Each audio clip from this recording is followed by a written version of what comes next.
trying down the outside of Irvine. This is for position. They're going to touch. They're both out of the race.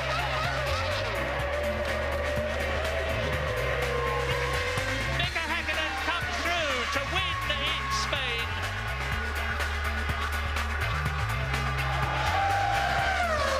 It's race day at Barcelona's Spanish Grand Prix. The World Championship favourite fancies his chances. I think it's our year, honestly. I'm absolutely sure. We have done always a very good job. We've always been up front, we've always been fast enough, and I think it will be our year. Hello there, welcome to ITV's trackside studio. So Michael Schumacher very confident indeed, and Schumacher also quickest in this morning's warm-up. David Coulthard starting fourth after a quite harrowing week, and we will be hearing from both of them. The local forecasters, you know, have been assuring us it's going to rain today. There's plenty of cloud around the Circuit de Catalunya, but at the moment it is dry. Okay, let's have a word with Tony Jardine. Tony, this place suits McLaren, and very much like Silverstone a couple of weeks ago, those Supermax need the points badly here. Yeah, I mean, it's a very technical track, so it suits a very good handling chassis and very efficient aerodynamics, which McLaren have. But unfortunately for them, so now too do Ferrari. So Ron Dennis is saying, look, we've got to keep eating away at their lead all the time, and that means winning. Häkkinen's on the front row, but it's all down to the start. And as we know, overtaking here is difficult. The start is everything. Here's Schumacher getting his pole 40 minutes into yesterday's qualifying session. Yeah, he's never relaxing at all. He's never happy. He's always experimenting. He's gone off on his own route with harder tyres. He started off doing 2 flying laps, then he put it down to 1 flying lap, and toward 3/4 of the way through the session he did this sensational lap, and still he made 1 or 2 mistakes. He was still experimenting, finding all the parameters of this Ferrari, and he's equalled Mika Häkkinen's pole position record of 24. Yeah, doing very much his own thing there, but how do you explain the speed at almost 1.5 seconds quicker than Häkkinen was last year? One of the big things, we were talking to Jarno Trulli, and he was saying one of the big things is the tyre development from Bridgestone over the winter and through the year, and they've got so much more grip than they ever had before. And he said that's worth nearly a second a lap on last year's time, so that's one of the big explanations. Of course, the rest of the developments and aerodynamics and engines all go together, and it's quite a big jump. What do you make of David Coulthard's performance in qualifying and indeed his chances this afternoon? Well, I think it's very brave anyway. He's been very, very focused on the job, and got a big pat on the back for him. He went out earlier on and he had the fastest time in the first section, but he had to abort the lap because of fuel feed problems. So he hadn't got a time on the clock. He went into the pits. The spare car is all set up for Mika Häkkinen. But what they did in the end, they put more fuel into the car, which helped eradicate the fuel feed problems. Then he went out and still set fourth. And by the way, he says, I won the British Grand Prix from fourth place. Don't forget that. It's worth just emphasising that grid positions are so important here, because it is very, very tough to overtake. Yes, it is. And Michael Schumacher, his first pole of the year. Mika Häkkinen has got to make a really, really good start. Just behind him he was, of course, on the grid. Still a great qualifying run from him. Barrichello hoping for much better luck and reliability from the Ferrari that they had last year. And Coulthard, that 4th place, we said. Villeneuve, he made a brilliant start last year. Ralf Schumacher only 0.2 of a second behind the Ferrari. He said that's absolutely brilliant. Relatively trouble-free for the twins there, Trulli and Frentzen, and they're hoping to get in the points today. And Irvine, well set up, he went the wrong way. Button said, not my best, not my worst, still learning this track. Verstappen, some mystery technical problems there, he knows not what. Salo had a good, clear run, no problems for him, but problems for Fisichella and for Benetton. No grip whatsoever. Herbert, his last run, he messed up on that, he admitted that. Deniz and Zonta, who's still disappointing me and a lot of others, I'm afraid, not performing quite as well. Alesi, they had problems with hydraulics. Wirtz, no grip, same situation for him. A real story at the back though, Tony. Yeah, Heidfeld there, Genet, his home Grand Prix, and then unfortunately Della Rosa contaminated fuel after that sensational 9th place has been put at the very back of the grid. All his times disallowed from qualifying. A shame for his home Grand Prix. That really is tough for the Spaniard Pedro de la Rosa. Well, David Coulthard has followed Mika Hakkinen home here for the last couple of years. Coulthard actually made his Formula One debut at this Catalunya circuit something like 6 years ago, and as he tries to repeat his Silverstone triumph, the Scot knows his every move will be closely scrutinised.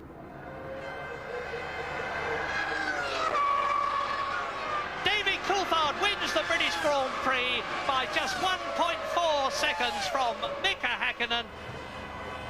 The Scot provides us with a home winner. He relishes his appearance on top of the podium.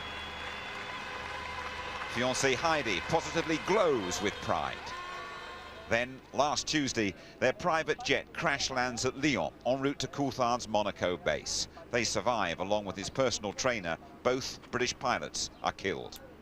In Barcelona, McLaren decide a statement is the best method of feeding the media frenzy. On impact, the plane's wing tanks ruptured and there was a fire on the right-hand side of the aircraft. When the plane finally came to a rest, the front of the cockpit had broken free from the main fuselage. At this point, we established the only way out was through the front, and Andy led the way through the debris. And as this part was 3 or 4 feet off the ground, I followed, to enable Heidi to be able to get down from the aircraft. Once we were all clear of the plane, I returned to the plane to see if there was anything I could do for the pilots, but there was nothing I could do to help. Controlling your emotions and coping with tragedy is an essential part of a Grand Prix driver's existence. But this horrendous experience has affected Coulthard's outlook on life. Oh, absolutely. You know, you can't have a situation like that which brings you so close to the realities of how fragile we are on this earth, and not have, you know, a change in some way. You know, I also felt very close to Heidi beforehand, but I have an increased sense of how lucky I am in my life and what I have. You know, I don't live in the real world being a Grand Prix driver. You know how lucky we are that we get to compete, to drive our cars, and get paid for it. You know, our hobbies, our passion, and it's made me realise just really the importance of family and friends, and you know, really to, you know, I felt I was pretty focused before, but I feel a renewed focus and a renewed determination to get as much out of every day as possible. Drawing a line under that then and looking to the Spanish Grand Prix, how have you physically been in the car? Have you had any problems? No, not really. You know, I've got a few little bruises, but that is not at all going to affect the way I can drive the car. Obviously, I expect to be a little bit more sore come Sunday evening than would be for a normal Grand Prix, because I'm starting in slightly worse physical condition. But the important thing for me was, from my first lap on Friday, I was quick, focused, and thinking about how I can get the most out of the car. Through 96 and 97, teammates to Hakkinen, you pretty much had the upper hand on him. 98 and 99 have clearly been his 2 years. I felt at Silverstone you looked as if you were on the point of redressing that balance once again. Do you think you've lost that momentum now with all the things that have happened to you recently? Well, clearly the preparation for this race hasn't been at all good, but I think that getting to the track, getting back into a normal routine helps renew the focus. And you know, I think, as I mentioned at the time, I was actually surprised how easy that race was to win. And I know people can say there's all sorts of circumstances that led to me leading the race and winning the race, but the fact is I was there standing on top of the podium in front of the two, you know, double-time world champions. And I know that what I need to do and continue to do is be in front of Mika and Michael when I get to the first corner. Now, qualifying hasn't been my greatest strength in the past, but I believe I've been getting closer and closer. I've been improving as a driver, and still feel that I've got more to give. I'm hoping and believe that they've been closer to the limit in terms of their experience and their age and what have you within the sport. And I know that if I can get in front of them, then I have them beat. There was no attack from either of them once I have track position. So given all that then, what result would you be happy with to go away from Barcelona? Well, winning is what's going to make me happy. Anything else is going to be a disappointment. But obviously you have to get through the race weekend, and you know, sometimes, like in Brazil, finishing second was a good result given the problems I had. if I have a car which works well and I drive to the best of my abilities, then winning is the only option. And closing in on Michael Schumacher in the points table. Yep, absolutely. It's Michael's got a bit of an advantage there, but as we've seen in the past, that can be overturned very quickly. And you know, I'm taking every race that comes and trying to give it 100%. Well, David Coulthard's in for a painful 1.5 hours or so, carrying those bumps and bruises. He knows this circuit is one of the most physical tracks of the year. 4 big right-hand corners putting huge stress on all the drivers. Let's go on a flying lap then with Barcelona boy Pedro de la Rosa. It's Martin Brundle to talk you round.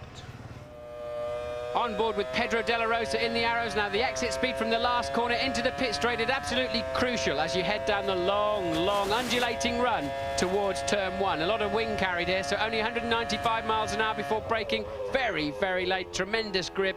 Just 75 miles an hour in second gear now.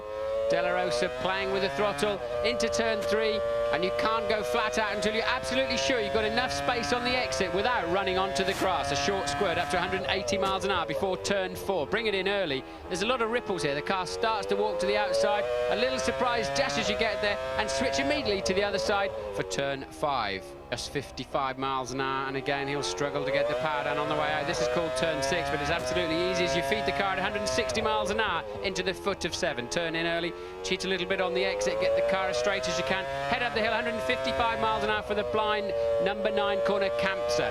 Watch the exit, nasty bumps, diagonal straight towards La Caxa 10. Brake incredibly late and then get in early. There's a lot of grip on the inside. Now watch him load and unload the front tyres, play with the throttle, anything to keep the car going forwards, and catapult into turn 11, just 70 miles an hour. Cling to the inside. There's some strange bumps on the exit, then a short straight before you sweep through 12, 140 miles an hour, building further to 165. Now brace yourself for the last corner. Just lift the throttle slightly. There's just enough room on the exit and you're into the pit straight. This was top 10 for De La Rosa, but turned out to be a lot of hard work for nothing later on. Yeah, poor old Pedro starting down the back. Meantime, the Jordans of Frentzen and Jarno Trulli, they start on the 4th row. Last year, Jordan finished 3rd in the championship, best of the rest, as it were, behind the big 2, Ferrari and McLaren. But this time around, well, the Silverstone-based team have been slow to get their act together. Last year, the streets were paved with gold, but so far this season, Jordan have failed to shine. Reliability's been their downfall. Just 3 finishes from 8 race starts. So what's gone wrong? We had to make a conscious effort designing this car that the technology that we had was very good to be able to fight for 3rd, 4th, 5th, 6th in the championship. But if we were ever going to catch the likes of McLaren and Ferrari, we had to make a different structure, and that structure was based on a much lighter car, much more scientific, much more aerodynamic, and much more braver, if you like, in terms of pushing the boundaries of technologies right to the limit.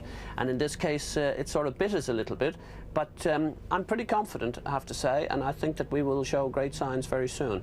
Frentzen qualified 2nd at Silverstone and led for a time, but once again, his gearbox let him down.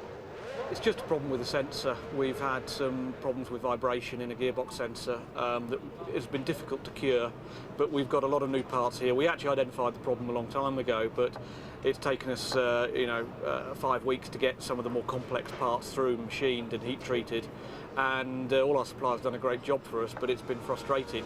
I mean, we've had some interim fixes that we thought would solve the problem, but it proved out that it didn't. But the test went well, and so we're confident that we've got that fixed for this weekend. How confident? Very confident. I hate putting my putting my neck on the line, but yeah, we're confident that it's been fixed fully. But in the meantime, the team have been giving points away. Frentzen finished last year's championship in 3rd place, but he's currently lying 8th with just 4 points on the board.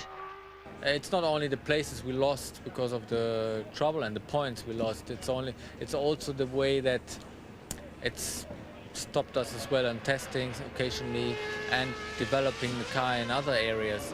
But I'm very optimistic that we will do a step forward the mid-season onwards and reducing the gap to McLaren and Ferrari. I'm 100% confident of that. But there's still a way to go. Frentzen's 8th on the grid today, out-qualified for the first time by teammate Trulli in 7th. And with Williams showing ever more promise, that step forward can't come a moment too soon. Well, Tony, how unsettling is it for them that their technical director, Mike Gascoigne, is on his way sometime in the future? I think it could be very unsettling, to be honest. The drivers will be thinking, well, hang on, he's the mainstream man, he's the guiding light behind this car and everything. But I think we should look at it another way. They're top three team, yes, but they're not a manufacturer team. So always the big predators, the manufacturer-based teams, are going to go and target people like Jordan, unfortunately. The great thing about Mike is he's a real delegator, and there's a lot of talent throughout Jordan who could take over from him. I mean, Sam Michael is one guy who's Frenson's engineer, etc. So hopefully in long term, it shouldn't be too destabilising, so long as they don't send him off on gardening leave. Do you think they've sorted out those reliability problems that have plagued them so far this season? Well, it's such a difficult area, as Gascoigne was saying there, because it's a potentiometer, it's all the electronics. They knew the problem ages ago. It's actually getting it manufactured right. Which was that again? Potentiometer. Okay. It's a little thing in a gearbox there. You know? Okay. Say a little thing in the gearbox like that. Okay. So hopefully, what's been happening, it's been sticking in sixth gear. 2 races on the trot that did that for Frenson, and they've lost points. I mean, he's running second at the British Grand Prix and briefly led, so great shame for Jordan. It isn't a great circuit for them. Lots of Jordan fans have made the trip to Spain. What can they expect this afternoon? Well, I think they could get into the points. Jarno Trulli always goes very well here, but he's been affected by these sudden gusts of wind. I mean, you see the flags moving out here, and suddenly they're going in a different direction. You can imagine what that's doing to the aerodynamics of the car, and suddenly you lose the front end of it or whatever. Very, very difficult. Okay, Tony, thank you very much indeed. Well, there goes Michael Schumacher having a little warm-up. We heard him at the start of our show saying this will be his and Ferrari's year. The bookies aren't disagreeing. The German 4-1 on to be world champion for a 3rd time, but he isn't one for statistics. He's happy to leave those to the anoraks. You must have something inside you that says, OK, I want to match Fangio's 5 world championships. Nothing at all? No, this is not my goal. I mean, you see, this goal to achieve the championship together with Ferrari, I think this is such a high target, such a high goal. I don't need to look into the past and drivers which I can't compare myself, which is different times. I'm a realistic man, and you can't compare the 1950s against the 2000s. That's impossible. Now, it's 9 years since I've known you, but I guess there's probably a third of your life almost actually thinking about it. But there are people who think that you push the limits too far when the prize is very big, when there's something big to be gained. When the stakes are big, do you go too far? Do you push the limits too far? I believe I did only once in my life, honestly, and that was a situation which was Jerez with Villeneuve. What I want to say is I went through the school of Mansell, Prost, Senna, and all this what has going on in competition at this time. And that's where I draw my conclusion from. I mean, you have the rules, and the rules taken care to what happens on the circuit, and you get a guideline. And my guideline is different than what you have today. I have to adapt to these guidelines, what it is today. But at some stage, they had changed. But they haven't changed without examples. And what happened to me, in my view, is that I was the first example, like in '97, where they said the first time, listen, this is unacceptable. What is right, what is wrong? I think the stewards do say that. To be fair to you, in the end, you put your hand up for the Villeneuve thing and said, I made a mistake, I was wrong, and I won't do that again. I did, but on the other side, in the past, it was okay to do things like this, even though I don't rate them okay. But what you do, I mean, you're not going to do it, you're going to be second. And people say, why didn't you do it? If you do it, you're going to look stupid, and you're going to be criticized by the other way. So what is right, what is wrong? It's true. I mean, I've had people drive me off the road straight into the wall with no problems whatsoever in the past. But exactly. I mean, we know this situation, and things have changed. And I mean, now we have had a little discussion yesterday about, for example, my start in Imola. And honestly, in the rule, it's allowed to change once the side, and if you do that, you're fine. And I did this, and Charlie said, or the FIA said, it's fine. But some people don't accept this, or some people think it is not right. You can argue whether it's right or it's wrong, but the rules do allow this, and I would lose a position if I don't do it. So what I have to do, I have to do it. Okay, that was actually my next question. I mean, are you comfortable with, you're big on safety in Formula 1. We worked together on the GPDA after the death of Senna. You're still pushing like crazy on it. Oh, yeah. Are you comfortable with your start in Imola? Are you comfortable that was acceptable? No, actually very much. I mean, if I would have put anyone into, I mean, being next to each other and put somebody on the grass or put somebody really in a difficult situation, I would agree with you, but I didn't. All the guy behind me had to do was to back off a bit. And I mean, in a normal overtaking situation, you go down the straight with me and Hill, for example, some years ago down in Canada. I had to back off a big time at 300 kilometers per hour. This was 100 kilometers per hour. You can argue, is this right or not right? But then the rules have to be strict and say you cannot do it. But if you allow the drivers to do this, then some will do it and some will go to the limit. And I'm known to go for the limit, but I believe I'm not known to go really over the limit if I know what is the limit. Okay, thanks for talking to us, Michael. Interesting as ever. Pleasure.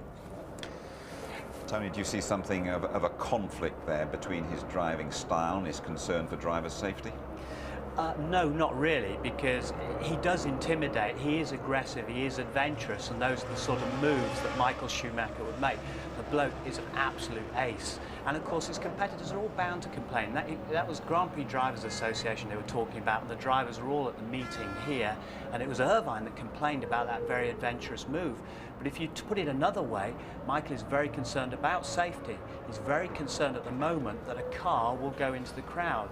And that is that when cars with two hot tyres hit each other, one can be launched in the air, as Paul Martin Brundle's car was ages ago in Australia. He wants some sort of guards on the back. He says the FIA should do something about the spectator safety. We take the risk, but they shouldn't.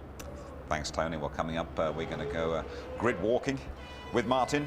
We're going to examine the drive for peak fitness in Formula One as the countdown continues to the start of the Spanish Grand Prix.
Well, it's still dry here. It's 21 degrees at Barcelona's Catalunya circuit. The wind swirls on the straights, the big corners wrench the neck muscles, the average speed around 125 miles an hour. You really have to be in shape to handle it. Louise Goodman reporting. Engines scream as 15,000 RPM is unleashed. Bang through the gears 160 miles an hour before the first corner. The start of a Grand Prix puts tremendous strain on a Formula One car, and there's a long, hard race ahead. But what about the man behind the wheel? What kind of stresses is the driver subjected to? Well, the Benetton team have been carrying out research to answer that question. The race is the most important, and it's for 1.5 hours. So we know exactly where my heart rate is, and now at home I know exactly where I have to train in which area. Okay, there are different heart rates. I'm training for building up my performance, but for specific training you can use this data set. So the pain which I have when I take them off is worth it, of course. So what's the heart doing? Well, an average driver's resting rate is about 45 beats a minute. That rises to 120 as the adrenaline starts to flow on the formation lap. The pressure really mounts on the grid. The heart rate rises to 150, and by the time the lights go out, it's up to 170 beats a minute. Ambient temperatures and physical exertion are another element. As the race wears on, the heart rate increases to 180, and a challenging corner or a tricky overtaking manoeuvre can see it peak at 200 beats a minute. And there are other factors to take into account. On some tracks, the cars are braking from 195 down to 60 miles an hour in a matter of meters. You're pushing up to 4.5 Gs there. Now that is a multiple of the head and the helmet, which can basically equal anything between 16 to 20 odd kilograms. And when you think about it, if you add up all the corners and multiply that by the 65, 70 laps, whatever it is, and the driver's got to deal with that on, you know, every lap. As well as that, there's this thing called the Valsalva manoeuvre, which is a point where the driver literally hold their breath. They actually go into the corner, fight the G-force. It's like lifting a load. When you lift a load, you have to hold your breath to lift the load. Well, that shuts the oxygen off from the brain. So when the harder they push, or the later they brake, and the harder they push out the corner, the more the G-force, so the more the fatiguing element on that point. So you multiply that by the thousands of over 1,000 corners they're going to be doing, and you can see how the driver will get inner stresses. Back at Benetton's High Performance Centre, the drivers are put through a rigorous training schedule to reproduce those stresses. A VO2 max machine analyses oxygen content, whilst a sophisticated biomechanical machine measures strength and resilience of the muscles. We look at the data and we sit down with them and say, right, this is the areas, key areas you need to work on. It's not just us, we talk to the engineers and the management here to find out where they see the driver is not quite performing on race day or on testing example, and we use that information, and that helps us put together programs. The fitter the driver, the better he'll perform, physically and mentally. It takes more than just talent to drive a Formula One car. So this is the sort of thing that perhaps as us as the armchair watcher don't really appreciate that's going on. There is an incredible demand on these drivers, and sometimes you've seen drivers that literally need to be carried out the car at the end of a race. They're all in shape for the off, 15 minutes away, 65 laps, around about 191 miles. Tyre wear is very important here when it comes to race strategy. 2 stops is very much the norm, but has Michael Schumacher got an ace up his sleeve? Here's James Allen. Today's race will be one on strategy, but I'm not just talking about pit stops. I'm also talking about tyres. Michael Schumacher has gone out on a limb and chosen the harder of the 2 Bridgestone compounds. Everyone else is on the soft. So why has he done it? Well, he says it gives him a better feel, but I think he's got something up his sleeve. Let me show you what I'm talking about. This is a typical soft tyre at the end of 22 lap stint, which is about what you do before you made your first pit stop here in Spain. Look at it, it's worn down almost to a slick. This is a hard tyre. As you can see, there's still plenty of tread left on it, but it's wearing down fast at the end of the stint. What Schumacher figured out before he came here is that the softer tyre drops off quite quickly at the start of a stint. For about 3 or 4 laps, it's worse than the harder tyre. And that's the moment when he's going to make his break and try and build some sort of unassailable lead. He has actually also got 3 new sets of tyres, whereas McLaren have only got 2. So how are they going to fight back? I think they'll do it in the middle part of the race. We saw in Imola, it's how long you have the fuel hose on for, how much fuel goes into the car at the first stops. That dictates how long a middle stint you run. And that's the area where McLaren are going to have to try and fight back. But for me, it looks as though Michael Schumacher has got all the aces in his hand. Thanks, James. Well, they love a stroll down the Ramblas in Barcelona city centre, but when it comes to grid walking, he's the kiddie. There's only one Martin Brundle. Hello, thank you, Jim. Sorry, I'm just realised I'm being rude with my sunglasses on, talking to you. Thought we'd do a slightly different grid walk today and just have a little wander around and a poke about. And had a bit of a hectic week, actually, and I'm running on a short fuse. If any of these prima donna racing drivers turn me down today, I might have a slap at them, actually. I thought we'd have a look into good chance to have a zoom in on this Ferrari. Very rarely we're allowed in, and just looking so closely at it. And I was just watching, just before we were thrown down here from the studio, Michael Schumacher was surrounded by 50, 60 people, some interviewing him, some just trying to shake his hand. And it's incredible, really, before a major sporting event. I'm trying to imagine a footballer taking a key penalty, having to put up with 40 or 50 people talking to him just before he takes a penalty. Let's go down the grid, because there's some fascinating ideas. Remember I showed you on the Brazilian grid, poking our nose into the back of the McLaren? Well, I've noticed today, there's so many more cars now. Look, they actually they're building a tent around the back of it, so we're not allowed to see any of the action. This is Mario Illionaire, who designs the engines for at Ilmor Formula 1, and he will hate us if we can get in there and see any kind of detail of how that they're going to fold the tent back now. Look, and then immediately look, two more guys are ready with the engine cover, so nobody, and still there's more covers underneath to make sure nobody can see the goodies and make sure that the other teams can't get an advantage. But here's a Ferrari, look, absolutely fully exposed. Normally you just can't get anywhere near one of these things when they're virtually together, but they're still checking the car, still tightening things up, and just those last minute checks. It always amazes me how much they've got to do. Don't you sometimes wonder who all these people are on the grid? I do. I don't know what they're all doing here. I don't know what job role they've got. One of these fine days on a different grid walk, we'll stop a few of them and just try and find out what they're doing here and what they're trying to achieve. But then notice how the grid just starts to get a little bit less busy. Jenson Button's going to be, we're not going to try and talk to him, but he's going to be, he's not in the car. He's playing the cool bit as usual. I don't know where he is, actually. In fact, he's not even on the grid, is he? Can't see him anywhere. So JB is very cool. JV over here, Mr. Villeneuve, in the BAR, as ever. Look, he's under the... I've just been moved out of the way. Hello, Bernard. How are you? I'm not even going to talk to him today. Can't be bothered. Have a look at this. Look, JV underneath the mandatory umbrella, and it's not even raining. And he's sitting there, he's got his patch on his nose, look, to keep, so he can breathe a little bit better. How you doing, mate?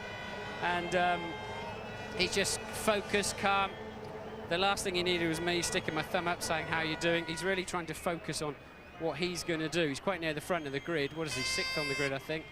And he can go, right down the inside. There's loads and loads of space down there when they get moving a little bit further. And Jordan have got on to a little bit of a cover-upper as well, haven't they? Look, truly getting in his car, getting ready. And we got the same situation again, where we got this heat-proof cover. Again, we're going to see that coming off, and the mechanics is so well rehearsed. They work together so well as a team to make sure that they've got what they need. Well, I think that's given you probably a bit better feel of just the general action that's going down here on the grid. Back to you in the studio. Thanks very much indeed, Martin. And there's Heidi and David Coulthard, Heidi, his fiancée, wishing him luck. Involved, of course, in that terrible accident in the week. One or two little facts and figures here that just might enhance your enjoyment of the upcoming Spanish Grand Prix. Hakkinen chasing a hat-trick of wins. Jackie Stewart, the only other driver to achieve this. Coulthard, yet to win back-to-back Grand Prix, made his debut here. Schumacher scored his first Grand Prix victory for Ferrari. That was in the rain in '96, cloudy, but still dry at the moment, and a great record in every Spanish Grand Prix at the Catalunya circuit. But Ferrari haven't won here since Schumacher in '96. And I think Lauda was the last time they had a pole in Spain. Okay, Michael Schumacher, just to confirm how things are looking, going to the 5th race of the season. 20 points clear of Coulthard. He's a couple ahead of Mika Hakkinen, then Barrichello and Ralf Schumacher. And Fisichella there for Benetton. He'll do well to score today. So Mika Hakkinen's won the last couple of races here. It's a very popular venue, this, for British fans. It's been a happy hunting ground for our drivers. Hawthorne, Graham Hill, Stewart, Hunt, Mansell 3 times, and Damon Hill, have all reigned in Spain. How will Jensen go today, I wonder? Having the ability to predict the outcome of a race and to modify your strategy according to the circumstances prevail at any one moment, but it's never easy. Do you see this race as a watershed in the World Championship? No, far too premature. Whatever the outcome, it's going to mean you know, it's either going to make the job a little more difficult for us, or it's going to make it a little easier. But there's a long way to go in the championship before you can sort of start saying a race is a watershed race. You know, and in reality, it's the race that mathematically makes it impossible to win, and that will be a race that perhaps we'll place greater importance on if it's us in that position. Okay, thanks, Ron. Good luck.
It's the Spanish Grand Prix on ITV from Barcelona's Catalunya circuit. Settle back and enjoy with Martin Brundle and Murray Walker. Hola, Murray.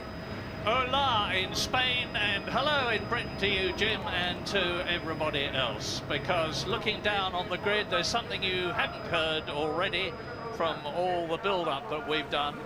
And that is that below the start position of 9th, which was to be occupied by the unfortunate Pedro de la Rosa of Spain in his Arrows, after a quite magnificent qualifying lap yesterday, there's been a change. Some people have benefited and some have done just the reverse.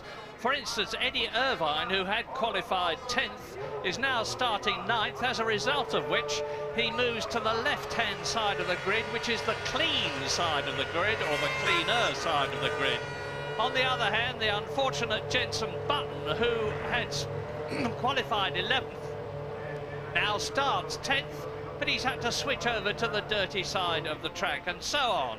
Johnny Herbert suffers because he qualified 15th and is now starting 14th on the dirty side of the track.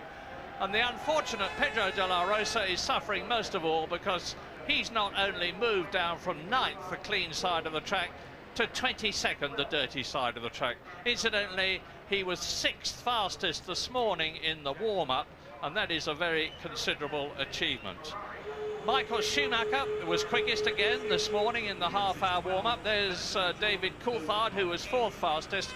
As a matter of fact, in the warm-up this morning, the positions Schumacher, Häkkinen, Barrichello, Coulthard were exactly the same as they were in qualifying, but Jenson Button, who, as I said earlier on, qualified 11th, was 5th fastest this morning. The Williams BMW is going extremely well because his teammate Ralf Schumacher qualified 5th on the grid.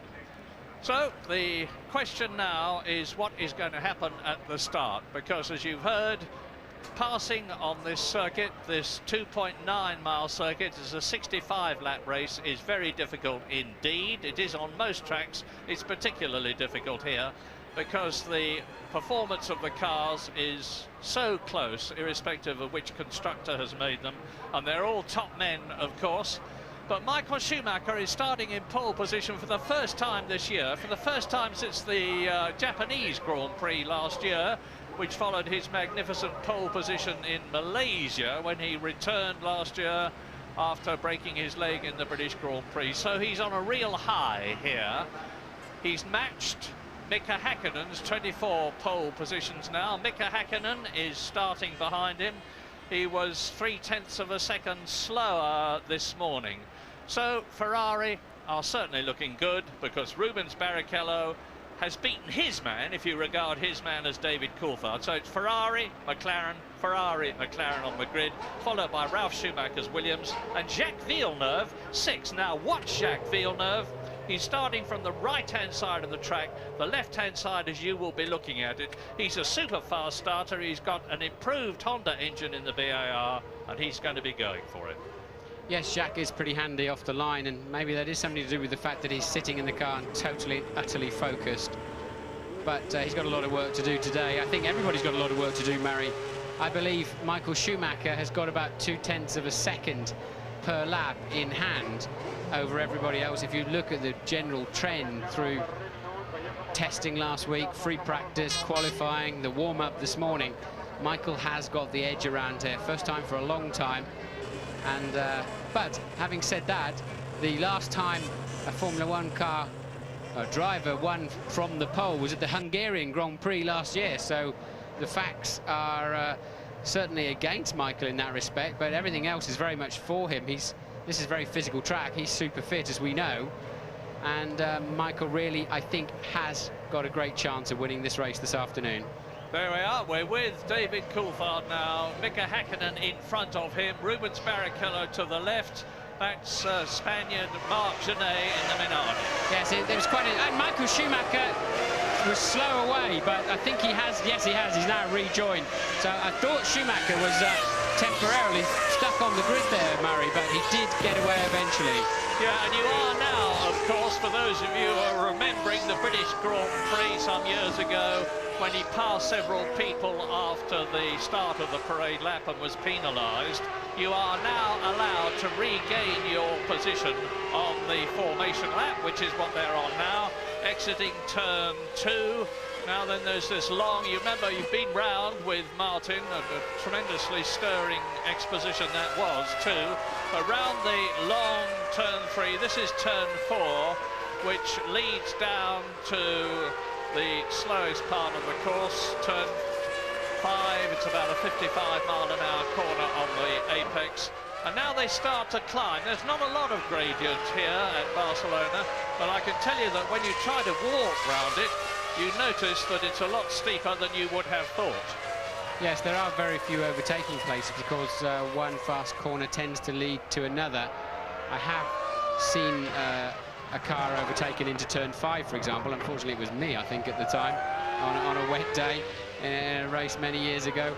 But really, it's virtually impossible anywhere else, except if you get a good tow down the pit straight, you can have a stab. There's very good braking on either side of the track going into the first corner. The problem is staying close to the car in front through those last two very high-speed corners, where you see Michael weaving around now, generating some heat in the tyres.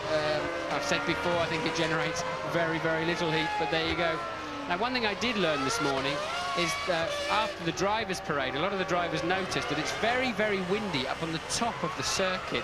You don't notice it so much in the paddock or down here in the pit straight, but the wind crossing the circuit has a big effect here at Barcelona, and it really upsets the aerodynamics just when the drivers need it most in these high-speed corners, and that will play a factor through the race as their cars are moving around. We're with Rubens Barrichello now, and he watches Häkkinen peel off to the right, and he closes up on his position on the grid behind Michael Schumacher. So when you come to look at the grid head on, as you're almost doing now, pole position, Michael Schumacher will be on your right. I remind you to watch Jacques Villeneuve. He will be on the left-hand side, 3 rows back. The 2 Spaniards, sadly, are at the back, because that's Marc Genet, who's starting 20th in the Minardi, and Pedro de la Rosa, very discouraged, obviously, closes up at the back. Yes, the front men have been sitting now over 30 seconds, Murray. 32, 33 seconds before the lights. It's ready, and it is action!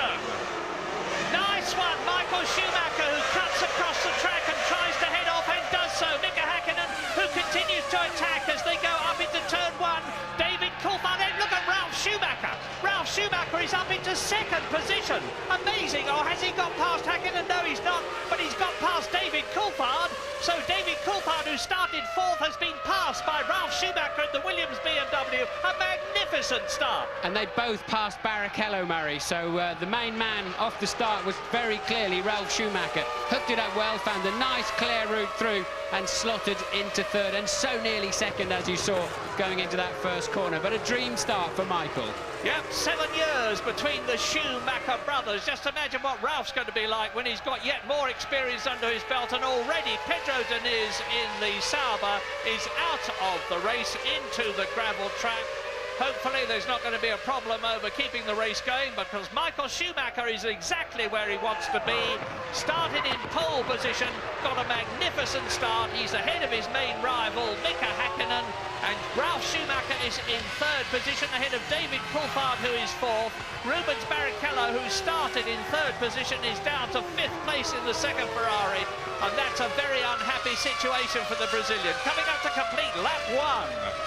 And Jenson Button moving up into 9th place too. So big cheer from the crowd outside the commentary box here as Michael Schumacher goes over the start-finish line with a 1.1 second lead, as you can see, over Mika Häkkinen. And then the rest following closely. So Schumacher then up into turn 3, just what he needed with his strategy and the tyres he's running on that car, with some clear air in front of him. And Jenson Button in the top 10 with a vengeance, because he's in 9th position, having started 10th on the grid, qualified 11th. And bringing up the rack of the field, Mazzacani in the Minardi, because Pedro Diniz has already retired. 22 started, 21 running, lap 2. Michael Schumacher leading at the end of the first lap by 1.1 seconds. And now, as far as Mika Häkkinen is concerned, he is at a major disadvantage. His car was slower than Schumacher's Ferrari all the way through practicing and qualifying. Schumacher is ahead of him. That will help Ross Brawn in the Ferrari pit lane, the man who defines the strategy. There's another one out. It is the Prost of Jean Alesi, the great French driver. Oh, and out goes another one. That is the Arrows of De La Rosa. Well, what a dreadful Spanish Grand Prix it has been for him, because he also went off this morning in the warm-up, and this will be a meeting he will want to forget. So 3 retirements: Diniz out, Alesi out, De La Rosa out. Michael Schumacher, fastest of all, of course, and he's increased his lead over Mika Häkkinen to 1.6 seconds as he goes into turn. Here, replay. Yes, here's the start. They're all quite clean away. Jenson Button I see moving well through the middle of the pack there. That's how he jumped up to 9th place. Here's another view from the back of the field. And look, the ones spinning their wheels just don't get away quite as well. If you can hook up and get rid of all the wheel spin, these things take off in the most amazing way. But Michael away. Mika doing quite well too, I can see right at the front end. Ralph getting squeezed out at the last moment. Coulthard, a net loser, but maintains his 4th place because of Barrichello's very poor start. There it is. That's how, look, that's how Hakkinen stayed in front of Ralf Schumacher to maintain that 2nd position. 2 Jordans then. Which one of those is ahead? Frentzen has passed truly. Frentzen ahead and leading the 2 Jordans. They're currently 7th and 8th. Johnny Herbert is back in 15th. Eddie Irvine in the sister Jaguar, a couple of places ahead of him in 13th. Brilliant bit of track exploitation by Ralf Schumacher at the start there, and he continues to hold his 3rd position ahead of David Coulthard, and Michael Schumacher is stretching his lead, coming through to complete the 3rd lap. Now let's see what the gap was. 1.6 seconds at the end of lap 2, over the line into lap 4 he goes, 2.4 seconds. Now this could be an indication of fuel strategy. I've even had it suggested to me that some people might be stopping 3 times, which I find very hard to believe. That's Pedro de la Rosa, a replay. Yes, he's lost his front wing, so he's obviously tripped over somebody and he's gone off. I mean, you're losing several hundred kilos of downforce when your front wing disappears. That's why his car literally understeered off the racetrack. Michael Schumacher scampering away. The man being dropped off the back of the leading pack very much is Rubens Barrichello. After him, Villeneuve, Frentzen and co down the field are a country mile off the pace, some 2.7 seconds slower than Michael Schumacher on that lap. Now, from my understanding, an ideal strategy here is stopping 3 times, but I think that would be quite a brave move. I'm expecting them to stop twice with a longish first stint and a good sprint in the middle, but we'll see how it shapes up as the race unfolds. Well, I've seriously had it suggested that somebody might, or some people might be stopping 3 times. You saw the gallant Louise Goodman ferreting about in the Arrows garage there, probably waiting for De La Rosa to come in and tell us what happened to him. He's not going to be a very happy chap. So I repeat that Alesi, De La Rosa and Deniz are out of the Spanish Grand Prix. We're on lap 4 out of 64 into lap 5 now. Michael Schumacher leads. 2.4 seconds was the gap. 2.7 seconds is the gap. David Coulthard there is edging up on Ralf Schumacher. There's only 0.8 of a second between them. Williams BMW 3rd, McLaren Mercedes in 4th position. Here is a replay, and that's what happened. That's Pedro de la Rosa coming together with Jean Alesi. Yes, so Alesi just simply tipped off into the gravel. That's how De La Rosa lost his front wing, and the very next corner he understeers, drives straight off the road. Well, I never cease to marvel at how well Ralf Schumacher is going. Not just because he's a brilliant driver of a brilliant brother of a brilliant double world champion twice over, Michael Schumacher, but the way he's staying ahead of David Coulthard. Now, you're getting an indication here of how difficult it is, A, to close up, and B, to do anything about the man in front of you. I'm quite sure that David Coulthard is actually in a faster car, but he gets into the disturbed air behind Ralf Schumacher's Williams, and there's very little he can do about getting past. Ralf Schumacher is on the racing line, and David Coulthard has just got to sit patiently there and wait for him to make a mistake, which he may well not do. And in the Formula 3000 race yesterday, the battle for the lead was finally resolved when, about 30 laps in, the leader did make a mistake, and Junqueira, who won the race, was able to go through. I would imagine Coulthard will be groaning for 2 reasons. Firstly, he really doesn't need Ralph in front of him because the McLaren is a faster car. And secondly, I know he's carrying a bag of ribs that are not really absolutely ready to do one of the toughest physical Grand Prix of the year. So Coulthard, I think, carrying a few problems inside that car and could do with some clear air, but he hasn't got it, so he'll have to make the best of it. We're about 1/11 of the way through the race. Lap 6 out of 65. Michael Schumacher leads Mika Häkkinen by an ever-increasing margin. It's now 3 seconds. Ralf Schumacher is 6 seconds behind his brother in 3rd place. David Coulthard is, there you can see the gap, 4th position. Rubens Barrichello in the 2nd Ferrari is 5th, and in 6th position, Jacques Villeneuve, but that's where he started. That's 5 times in the last lap and a half. Ralf Schumacher's locked up his inside left front, so he'll be paying the price for that later on, especially as almost all of the fast corners around here are right-handers, so your left front is the one that goes in the end and takes the punishment. You're on board with Rubens Barrichello somewhere in turn 10 and the never-ending curve before you arrive into 11, and that's the one where you have to tuck inside and almost hang on to that white line if you can as your guidance. And now sweeping downhill, and the big turn 13 ahead of him. Rubens has got a curious pace in the Grand Prix, I think, so far this year. He just seems entirely comfortable to go along at the speed he wants to do. He does not seem to want to take part in the Grand Prix in many ways. And when he was leading the British Grand Prix, you still sense he was very much pacing himself. But nonetheless, it's keeping him relatively up the sharp end. But he's now 10.4 seconds behind his teammate Michael Schumacher up there in the lead, and this could be a good chance for us to take a break.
Lap 9 out of 65 in Spain, no change at the front. Michael Schumacher is 3 seconds ahead of Mika Häkkinen. Then 8.7 seconds behind is this battle. Ralf Schumacher in the Williams BMW, David Coulthard in the McLaren Mercedes, fighting for 4th place, ahead of Rubens Barrichello, who is 5th. Jacques Villeneuve is 6th. 7th and 8th for the two Jordans, Frentzen and Trulli. Jenson Button is still in 9th position, right behind Jarno Trulli. Very close battle between Trulli and Button, and Frentzen with them. And in 10th position, Mika Sala. Eddie Irvine in the Jaguar is in 13th place. Johnny Herbert in the second Jaguar is 15th. 19 out of the 22 who started are still running. The retirement, Jean Alesi, Pedro de la Rosa, who had a coming together, and Pedro Diniz, who went off right at the beginning of the race. And Ralf Schumacher and his brother are both in the top 3. Michael leading the race for Ferrari, Ralf 3rd for Williams BMW, sandwiching Mika Häkkinen, the world champion. Yes, but the last 2 laps now, Mika Häkkinen has started edging back towards Michael Schumacher. He pegged the gap, now he's just creeping back at him. So let's be interesting. There's a 10th now. Michael's pulled a 10th back out on that lap. So it's pretty much even Stevens between the top 2. And then really 3/4 of a second per lap behind are Ralf Schumacher, Coulthard and Barrichello. And let's just remember the World Championship situation as we watch Rubens Barrichello in that 5th position chasing David Coulthard. Michael Schumacher is 20 points ahead of David Coulthard, the British Grand Prix winner. He's 22 points ahead of Mika Häkkinen, who's won the championship for the last 2 years. And in the Constructors' Championship, Ferrari have got a massive 17-point lead over McLaren, with the Williams team in an excellent third position, which they certainly couldn't have expected with their new BMW engine when this season began. They're ahead of Jordan, who took third place in the Constructors' Championship last year, and is sharing fourth with Benetton at the moment. So, lap 10 out of 65. Weather conditions continue to be excellent. The track temperature is creeping up. It started the race round about 23 degrees. It's gone up about 4 or 5 degrees since then. But I don't think that's going to be a great problem, although this Barcelona circuit is extremely tough on tyres.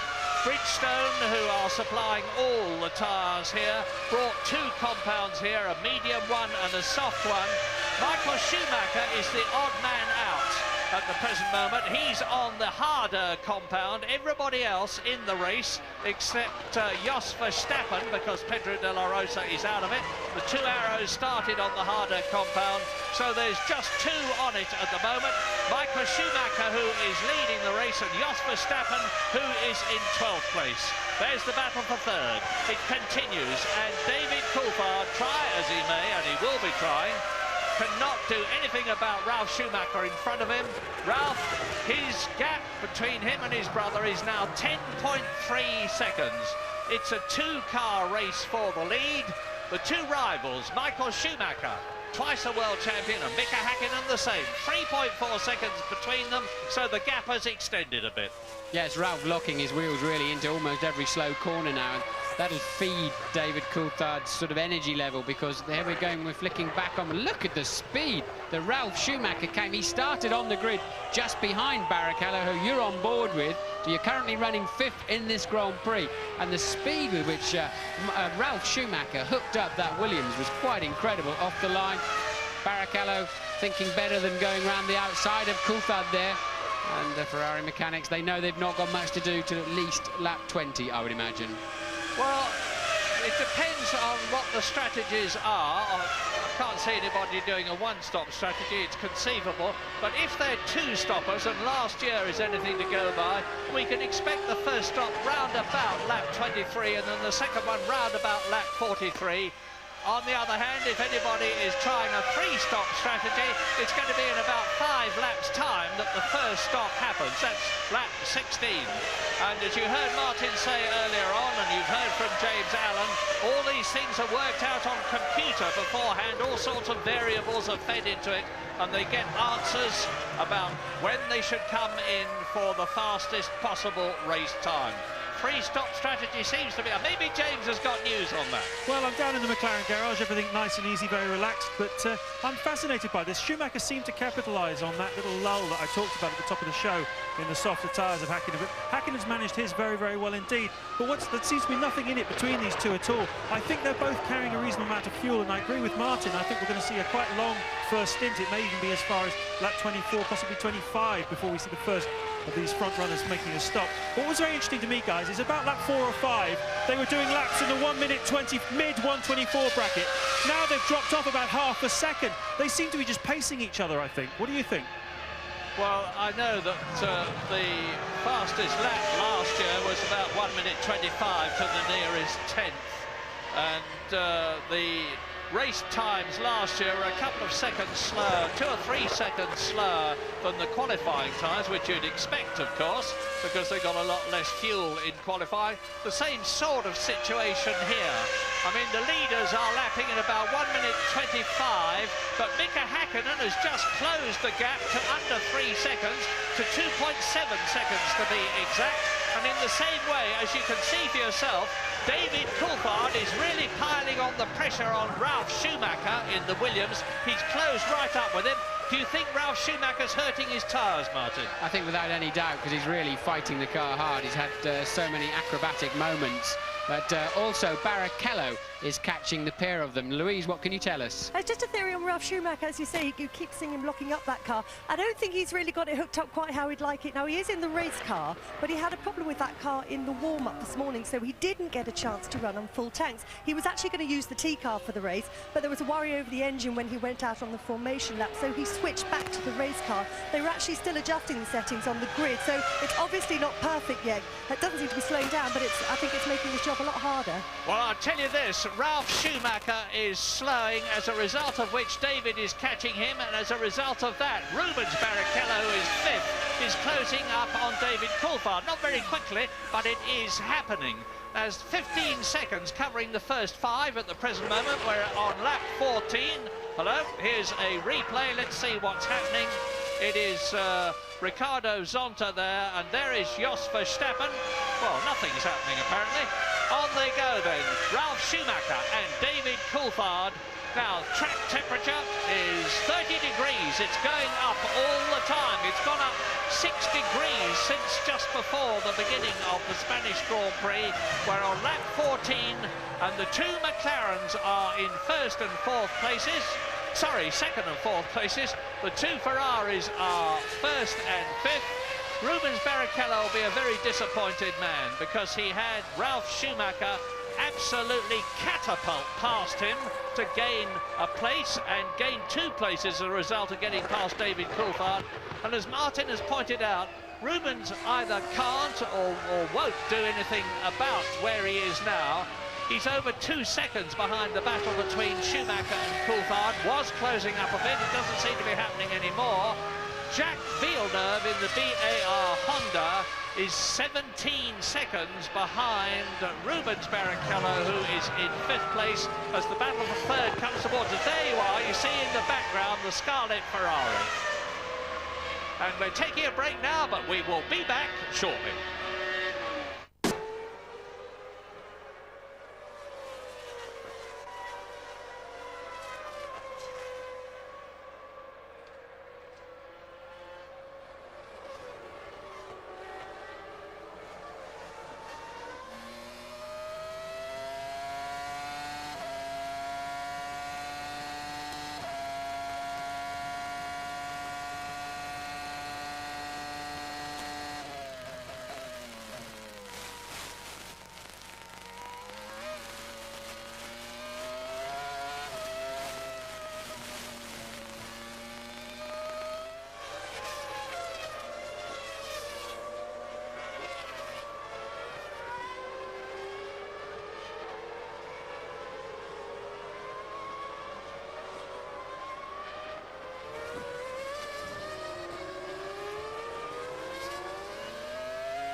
Laps to go at Barcelona. Weather conditions continue to be fine.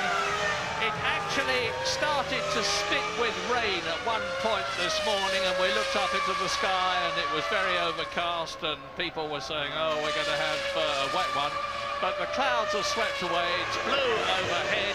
You're looking now at Jenson Button, and he's right up with Jarno Trulli in 8th position, and Heinz-Harald Frentzen, who is in 7th place. So Jensen, who qualified 11th, started 10th after De La Rosa was pushed to the back because of that fuel infringement, is right up with the two Jordans and getting a lot of experience at this circuit. Now you're getting another indication of how difficult it is to pass, because Jensen has actually made up quite a lot of time on the track. He can't do anything about track position at the present moment. Meantime, Michael Schumacher is still over 2 seconds ahead of Häkkinen, who's continuing to inch up on the Ferrari. Yes, Jensen Button is easily matching the pace of those two Jordans. He held back a little bit the lap before and closed in over a quarter of a second. And it's absolutely clear to see if he could pass them, I think he'd be scampering away, because his teammate running up there in third place is lapping 1.2 seconds per lap faster as the Benetton boys get ready for what will be a very, very early stop. And Fisichella down in 16th place, Wirtz in 14th, and they're on a three-stopper. They're having an appalling weekend at Benetton. Yeah, you remember we said that a three-stopper would be the fastest way to complete this race, and look at the way Jensen Button is pushing Jarno Trulli, who has lost a place in this race already because Heinz-Harald Frentzen, who started behind him, has got ahead of him. You can see the two yellow Jordans together. Now, in Formula One this year, the top teams, of course, are Ferrari and McLaren and Jordan. That's the way they finished at the end of 1999. But this year, to everybody's great surprise, Williams are now the third team. They're ahead of Jordan in the Constructors' Championship. And Jordan have had all sorts of problems with primarily the gearbox, which Mike Gascoigne, their technical director, reckons they have solved. Alex Wirtz comes in from 16th position. Now, Marc Genet has already stopped, unseen by us. Heidfeld has already stopped. Let's see how long it takes. Wheels off, wheels on, fuel in. And the Lollipop Man, and behind him is the sole remaining Prost of Nick Heidfeld, the German driver who's come in from 18th position. You can see out of the window, and now you can see them on screen, the Williams mechanics are ready too, so I suspect that could be good news for Coulthard in fourth if Ralph's got to come in. Bad news for Ralph. We'll see which one of them it is coming in. That's a shot of a Spanish-sponsored car going a bit sideways, so not too dramatic, really. There is a Jordan of Frentzen, and is it going slowly? I've got a feeling the Williams is ahead of that Jordan now. So, yeah, I think you're right, actually, but we'll soon see. Meantime, Michael Schumacher is carving his way round through the field. There he is, and Mika Häkkinen is now under 2 seconds behind the Ferrari as a result of a series of laps marginally quicker than the race leader. Button in the pits, it was Villeneuve I saw ahead of the Jordan, so Button in for a pit stop at the end of lap 18. Jensen Button in, you see the Williams mechanics swarming in the centre of your picture there, swarming around the Williams, and the time, 7.7 seconds. So he's come in on lap 18. Well, it's either an early two-stopper or a slightly later three-stopper. We'll have to work that one out, but meantime, Mika Häkkinen now has got past the Prost, which, of course, Michael Schumacher had already passed, and that will have eased out the gap. Now, we'll see, it was 1.9 seconds. It's now 1.7 seconds. There is Schumacher. Here is Häkkinen. Now we wait for Ralf Schumacher and David Coulthard with only 0.7 of a second between them, ahead of Rubens Barrichello, fifth, and he's closing up on the Williams BMW and on the McLaren Mercedes. Jacques Villeneuve is still sixth. Yes, I saw the Williams mechanics stay out in the pit lane. I half expected Ralph to come in, but the chief mechanic just waved them back in, so they've all gone back into the garage again. So Williams obviously changing their tactics at the last moment and letting Ralph run a little bit further. Now, of course, Michael Schumacher in the lead, even if Mika Häkkinen closes up on him. He's going to be a mighty, mighty difficult man to pass. This is Michael Schumacher's 131st Grand Prix. It's Mika Häkkinen's 133rd. Into the pits comes Johnny Herbert from 14th position in the Jaguar, 2 places behind his teammate Eddie Irvine. Little sip of milk for the Pussycat. A new set of tyres. Johnny Herbert really, again, not having a sparkling weekend. They had a job getting the fuel filler out, you saw there. Johnny away in a cloud of smoke. You know now that his pit limiter's on. His red rain light is flashing away at the rear, so that everybody knows when the drivers are using their pit speed limiters, so they don't use them on the track as traction control. And Johnny feeds back in and is about to be lapped. And is lapped, but gets to the track ahead of the McLaren of Mika Häkkinen. So is Johnny Herbert going to be passed by Mika Häkkinen cleanly and quickly? Will he move over and let Häkkinen through, in which case it won't delay the Finn? If he does, Mika Häkkinen is going to have a greater gap between him and Michael Schumacher. They're on lap 21, so we're just about at 1/3 distance at the present moment. Nobody in the top 10 has yet stopped for fuel and tyres. The highest man to have stopped is Johnny Herbert, who we've just seen in 13th position come in. He's lost that place, of course. Jenson Button has been in and is now in 14th place. And Michael Schumacher has increased the gap between himself and Mika Häkkinen, and it will be increasing yet further because he's ahead of Herbert. Dives into the dust cloud. Somebody's gone off. Let's... I think somebody's just put a wheel off the circuit into the dusty bit between the track and the grass. It's very hot and dry here. Well, Mika Häkkinen, although he's got to clear Johnny Herbert yet, who's now on fresh tyres, of course, Mika Häkkinen has made a better job of getting through that traffic. The gap now down to just 2.1 seconds between first and second place. Johnny looking in his mirrors. He knows Mika's there because, yes, Johnny gently lifting the throttle. That's the best way to let somebody through without losing too much time yourself. So very correct there from Johnny Herbert. The waved blue flags were there for him anyway. You're allowed to pass 5 of those. If you don't yield in that time, you're given a stop and go penalty. Johnny all too aware of that, but Mika now leapfrogs him, and the gap remains at 2.1 seconds. Well, 2.0 seconds now, look, sorry, at the first sector time in the lap. There are very few more experienced people. A bit of puff of smoke from the back of Schumacher's Ferrari there. Very few more experienced drivers than Johnny Herbert. He's driven for Tyrrell and Benetton and Lotus and Ligier and Stewart, of course, last year, and now Jaguar. That's Villeneuve pitting. Villeneuve down the pit lane. I'm expecting also Eddie Irvine in on this lap. You see the Jaguar mechanics in the pit lane.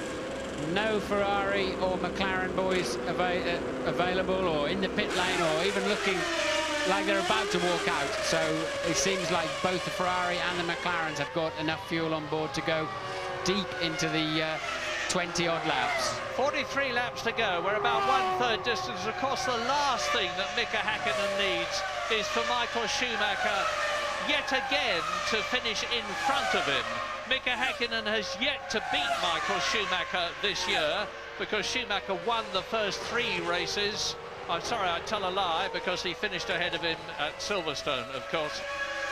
Just before we go to James Allen down in the pits, then Michael Schumacher got badly held up there behind there it is, the Jaguar of Eddie Irvine, and the gap now you can see for yourself. Just look how close Mika Häkkinen is to the back of that Ferrari. Well, now, is Eddie Irvine, ex-Ferrari, going to move over and let his previous team leader through?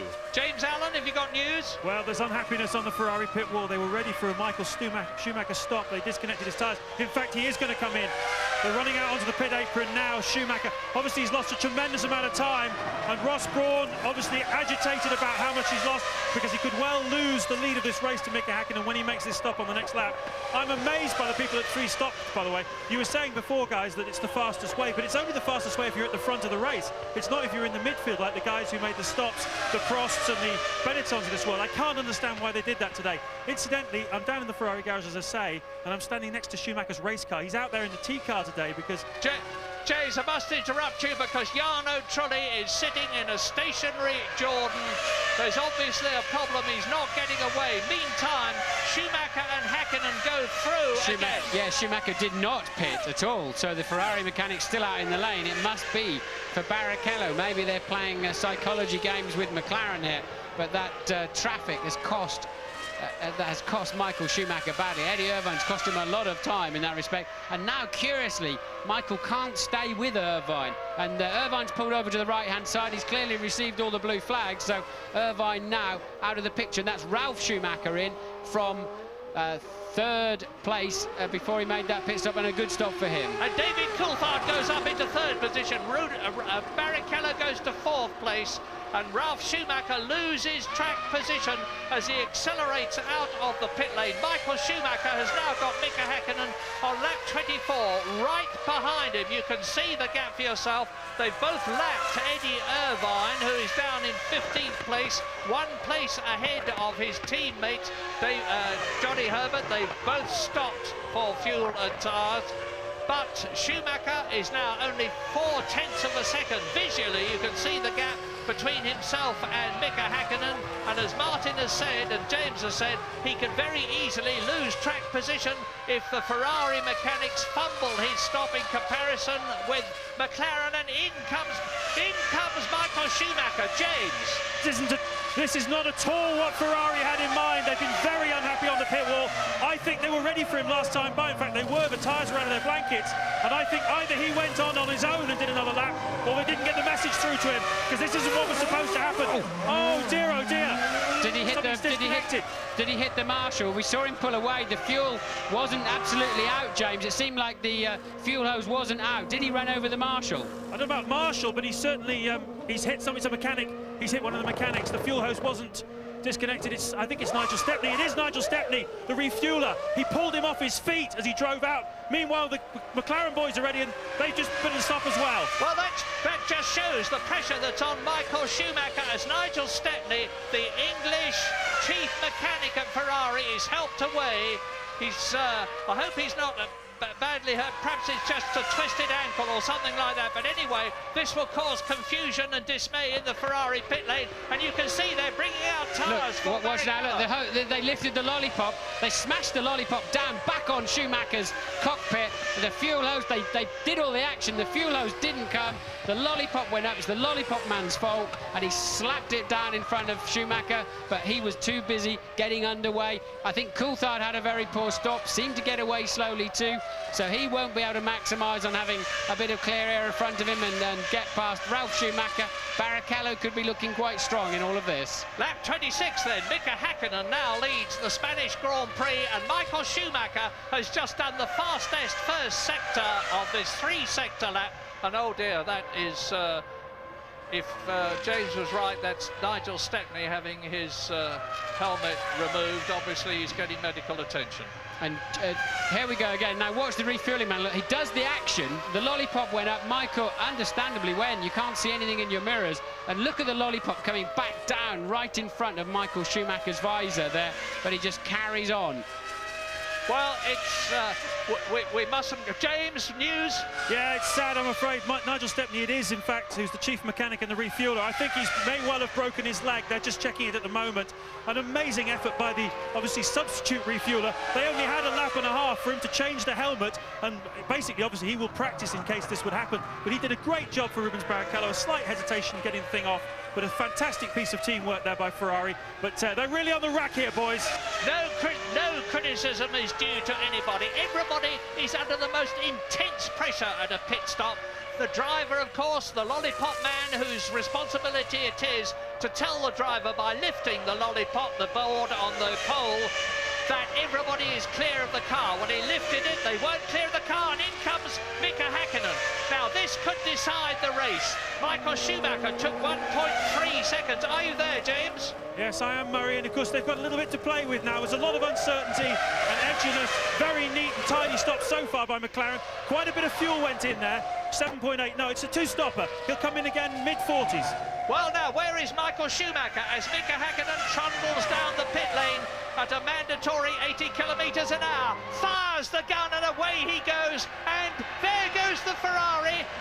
Now, yes, you see, ironically, Murray, I don't think it cost Michael any time. It obviously caused some damage to the mechanic, but Michael was away. And I have to say, from what I've seen so far, it was the lollipop man's fault. Absolutely no question about it, because he did not see that the nozzle was clear of Schumacher's car. Schumacher in a trigger reaction to that lollipop going up has gone. He'll wonder what on earth it was doing, flapping around in front of him as he pulled away. I can't really say that I blame Michael for getting away, but then he didn't hesitate, he just went. And I have to say the lollipop man has been a bit overkeen. Of course, we know how intense these pit stops are, Murray. We know races have been won and lost now for some time, and it's all getting a little over-anxious. Well, you can see how close it is now, because Schumacher and Häkkinen have both had their stop, where on lap 27, Häkkinen is being held up momentarily by the Minardi, who moves over and lets him through, and there's a changed steering wheel for Jos Verstappen in the Arrows, because all the electrical contacts which govern the hydraulics and so many other things are on that steering wheel, and Louise Goodman is with Jacques Villeneuve. Yeah, that's right. Whilst it's all been happening in the pit lane, Jacques has gone out of the race. Jacques, what was the problem? I don't know, the throttle stopped working, and right away the car caught fire at the same time, so maybe a hydraulic leak, I don't know. Thanks. Well, a very resigned sounding Jacques Villeneuve. I said yesterday, I'll say again today, that the rumours are increasing as Nigel Stepney is removed on the stretcher from the circuit for medical attention in the superb medical centre here. But now Schumacher is 1.7 seconds ahead of Mika Häkkinen. Ralf Schumacher is still in third position, having stopped. Rubens Barrichello is up into fourth place, ahead of David Coulthard. So David Coulthard, they've all stopped now at least once, and David Coulthard has lost track position. He's down to fifth. Yes, as I said, I thought Barrichello was going to gain through all of that. He had a good pit stop. Coulthard seemed to have a long pit stop, 11.6 seconds, and slow away to measure. So Ralf Schumacher maintains his third. Barrichello leapfrog Coulthard. Salo now pitting from sixth place. That's going to leave Button in seventh. So Jenson Button has leapfrogged Heinz-Harald Frentzen too in the only Jordan. Truly, we saw him in the pits having some kind of problem finding neutral and being able to draw away. He's back down there in 14th place. That leaves the two Jaguars of Irvine and Herbert 12th and 13th. And Michael Schumacher goes through as Mika Häkkinen increases speed. He's just done the fastest lap of the race, 1 minute 24.4, compared with last year 1:24.9, which was Michael Schumacher. The cars are faster this year, no doubt about that, but it's slower, of course, than Fisichella's all-time lap record, 1997 in the Jordan. Now, yes, riding with Barrichello here. Now he's the one putting pressure on Ralf Schumacher, but amazingly, I didn't see any traffic in front of the two leaders, and Mika Häkkinen a clear 9/10 of a second faster than Michael Schumacher on that previous lap when he did the new fastest lap of the race. But you can see how close Barrichello's getting there in turn 4 to Ralf. They're just wandering around. You can see they can't really get on the power, and there's just not enough grip in the slow corners. As I was saying earlier, I drove an older Formula 1 car in the week with wide track and slick tyres, and I've been sure for some time that these narrow track groove tyres are not the way to go. They're not exciting for the drivers, and I have to say it absolutely confirmed it for me to drive an older style Formula 1 car. Right, well, we're in fourth position with Barrichello. Third ahead of us in the white and blue Williams is Ralf Schumacher, who's coming up behind and now going past Mazzacane in the Minardi, and Barrichello does the same thing to lap the Argentine driver, tucks into the apex, and still Ralf Schumacher, after his pit stop in the Williams, in which he's already had one podium position this year in the Australian Grand Prix, and has scored in other races as well, holds his third position, crosses the line. Michael Schumacher now is getting towards half distance in the lead, and here is the battle. Here is the battle between Michael Schumacher and Mika Häkkinen, and it's a very, very close one, and I remind you that Mika Häkkinen, in order to increase his hopes of getting 3 World Championships in a row, and he's 22 points behind Michael Schumacher at the present moment, has got somehow to get ahead of the German and get on a possible 10 World Championship points for a win, as opposed to 6 World Championship points for a second place. Now Schumacher is coming up to Nick Heidfeld in the Prost, who is in 5th position, and if Heidfeld doesn't see him and move over, then there he is, you see, and Häkkinen is going to be swarming all over Michael Schumacher's gearbox. Well, he's nearly there now. Coming out of the right-hander, accelerating away. Attack, attack, attack, a maximum attack, as Mika Häkkinen himself says.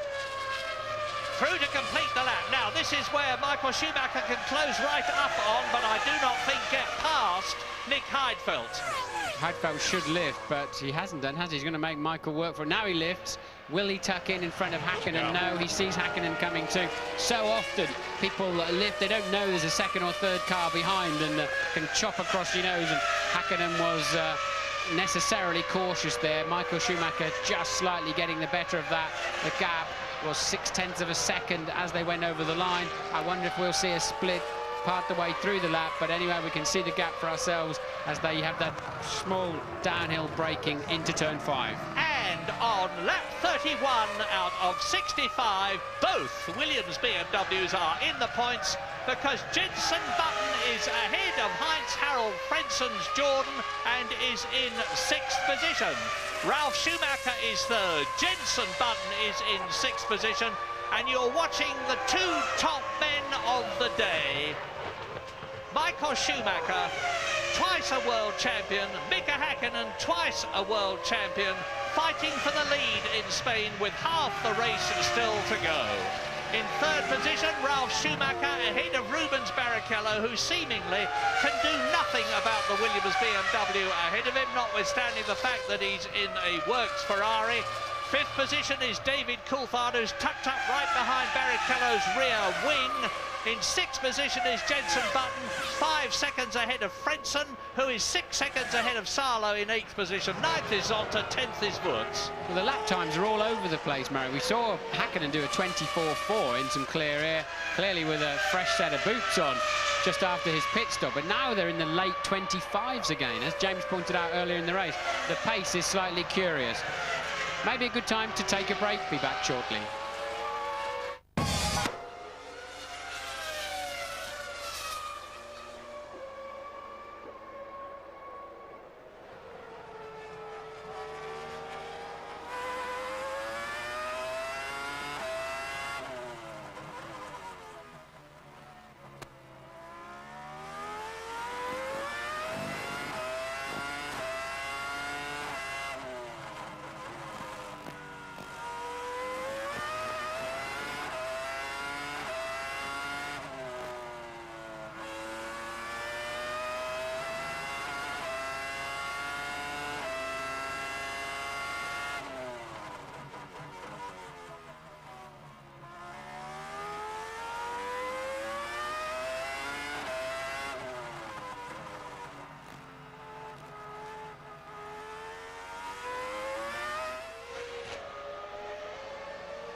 This is the half-distance lap at Barcelona, Spain, and there are the leaders, and you can see how close they are.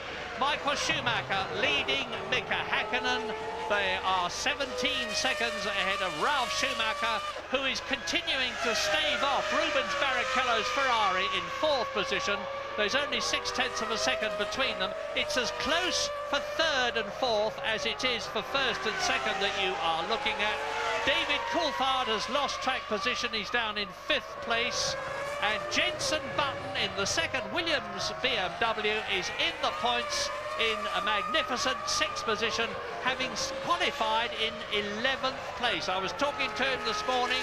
I said, what about the rumours that you have already signed for Williams BMW next year? Is it true? And he gave a little smile and said nothing. So I said, when are we going to get the news? And he said, I haven't got a clue. He didn't confirm whether I was right or wrong, but I'm sure Britain will be hoping that I am right. And Michael Schumacher leads Mika Häkkinen, so less than half a race still to go.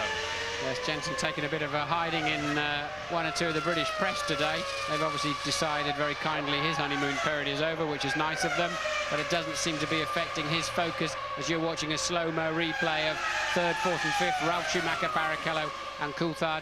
And back on track now, Michael Schumacher heading down into turn 1 with Mika Häkkinen clearly in hot pursuit. James, news? Yes, it's a tough job trying to make Michael Schumacher make a mistake, but of course Häkkinen did that at the Nürburgring 2 years ago. Will he do it today? I'm not sure he necessarily needs to, guys. They both stopped in the mid-20s. Schumacher stopped lap 24, Häkkinen lap 26. They took on more or less exactly the same amount of fuel, which is good enough for 17 laps. But means I reckon that Schumacher's going to come in again on lap 41 with Häkkinen 43. That gives him 2 laps to win this motor race because he'll put the hammer down and try and build up enough of an advantage on that second stop to get out in front. It's going to be absolutely fantastic. And between now and lap 41, there are 7 laps of this nose-to-tail battle between the McLaren of Mika Häkkinen, the Ferrari of Michael Schumacher. And what Häkkinen will not know, and maybe even Michael Schumacher actually, is that Michael's got effectively a different crew to normal to refuel that car when it comes in. They're going to be slightly tentative as Michael hurtles towards them. They're the first pit as well. You can see your own car coming in, 160, 170 miles an hour, as he slams the brakes on to get down to 80 k's, 50 miles an hour before he approaches the pit garage, and they are very much the first people in the pit lane. And they'll be very, very nervous when Michael comes in for this stop. Well, we know that Michael Schumacher was conserving tyres during the practice and qualifying periods. We know that he's on the medium compound Bridgestone, whereas Mika Häkkinen is on the softer one. We know that tyres degrade very rapidly here at Barcelona, although they weren't so bad in the warm-up this morning. Any theories on that? I think it's nip and tuck between all of these tyres and has been for some races now. I think they're choosing the tyres based on balance of getting the sliding of the front and the rear of the car more balanced up, more equal if you like, and I think that's the decision the data they're basing their decision on, and I don't think it will affect them too much as the Grand Prix unfolds. Well, just look at this. This is the battle for 3rd, 4th, 5th, and it's the Williams BMW, the Ferrari, and the McLaren Mercedes. We ride with Rubens Barrichello, 4th position, chasing Ralf Schumacher. The magnificent Ralf Schumacher, who again, as he did on his first set of tyres, locks up the left front. It doesn't seem to be slowing him or distressing him at all. He's staying ahead. I said yesterday that it's worth repeating that this is a first-generation BMW engine on their return to Formula One. And I was talking to Dr. Mario Tyson, who is the technical chief at Munich yesterday, and he was telling me that they've got a 2nd generation, a smaller, lighter engine, like the Mercedes, like the Honda, like the Ferrari, in the pipeline. I doubt that it'll be out this year, but they're doing jolly well on the existing one, because look at Ralf Schumacher, if anything, increasing the gap over himself and Rubens Barrichello. Well, good news from down in the pit lane. Nigel Stepney has nothing broken. That's the Ferrari chief mechanic, who was pretty much walloped as Michael Schumacher came out of the pits. We saw him being carted off to hospital. He has nothing broken. I know that Nigel is a fanatical fitness man. He goes skiing all through the winter. He lives in Italy, of course, and he goes skiing all through the winter, because you have to be mighty fit to handle that very, very heavy fuel hose. He's the chief mechanic. He regards it, and rightly so, as an enormously responsible job, and he takes that responsibility himself. And in order to handle it, he keeps as fit as he possibly can. And you can see now the Ferrari closing up on Jarno Trulli, who is in 14th position, as Schumacher, Barrichello, David Coulthard, 5th position. Williams, Ferrari, McLaren battle for 3rd place.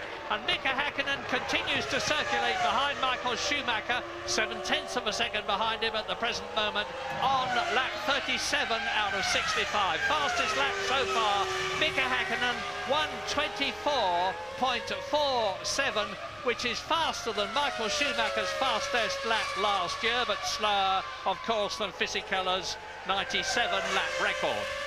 Well, this little batch of 3 in 3rd, 4th and 5th place are actually catching the leaders who you're looking at now. Michael only by a 10th or 2 per lap, but another strange take on the pace of this race as Michael Schumacher homes into a lap of what must be Jarno Trulli, who pulls nicely out of the way, and Mika closer than ever. Look.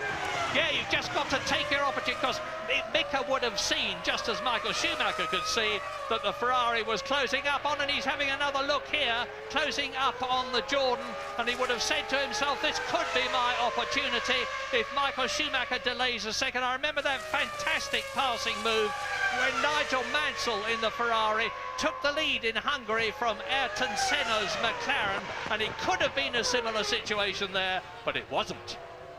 Yes, I think more mischief really from Mika. They're just saying, look, I'm here, remember I'm here. And there's really no way through on that corner, I have to say, unless it all ends in tears, because for sure you'll slide into the side. He would have slid right into the side of that Ferrari. Lap 38 and 17 are still running. Retirements in order. Pedro Diniz out first. Alesi and De La Rosa came together and retired. As far as I know, they're perfectly all right. Jacques Villeneuve, you heard from Louise Goodman, has retired probably because of a hydraulics problem, having started 6th. That's Alexander Wurz leading the pits.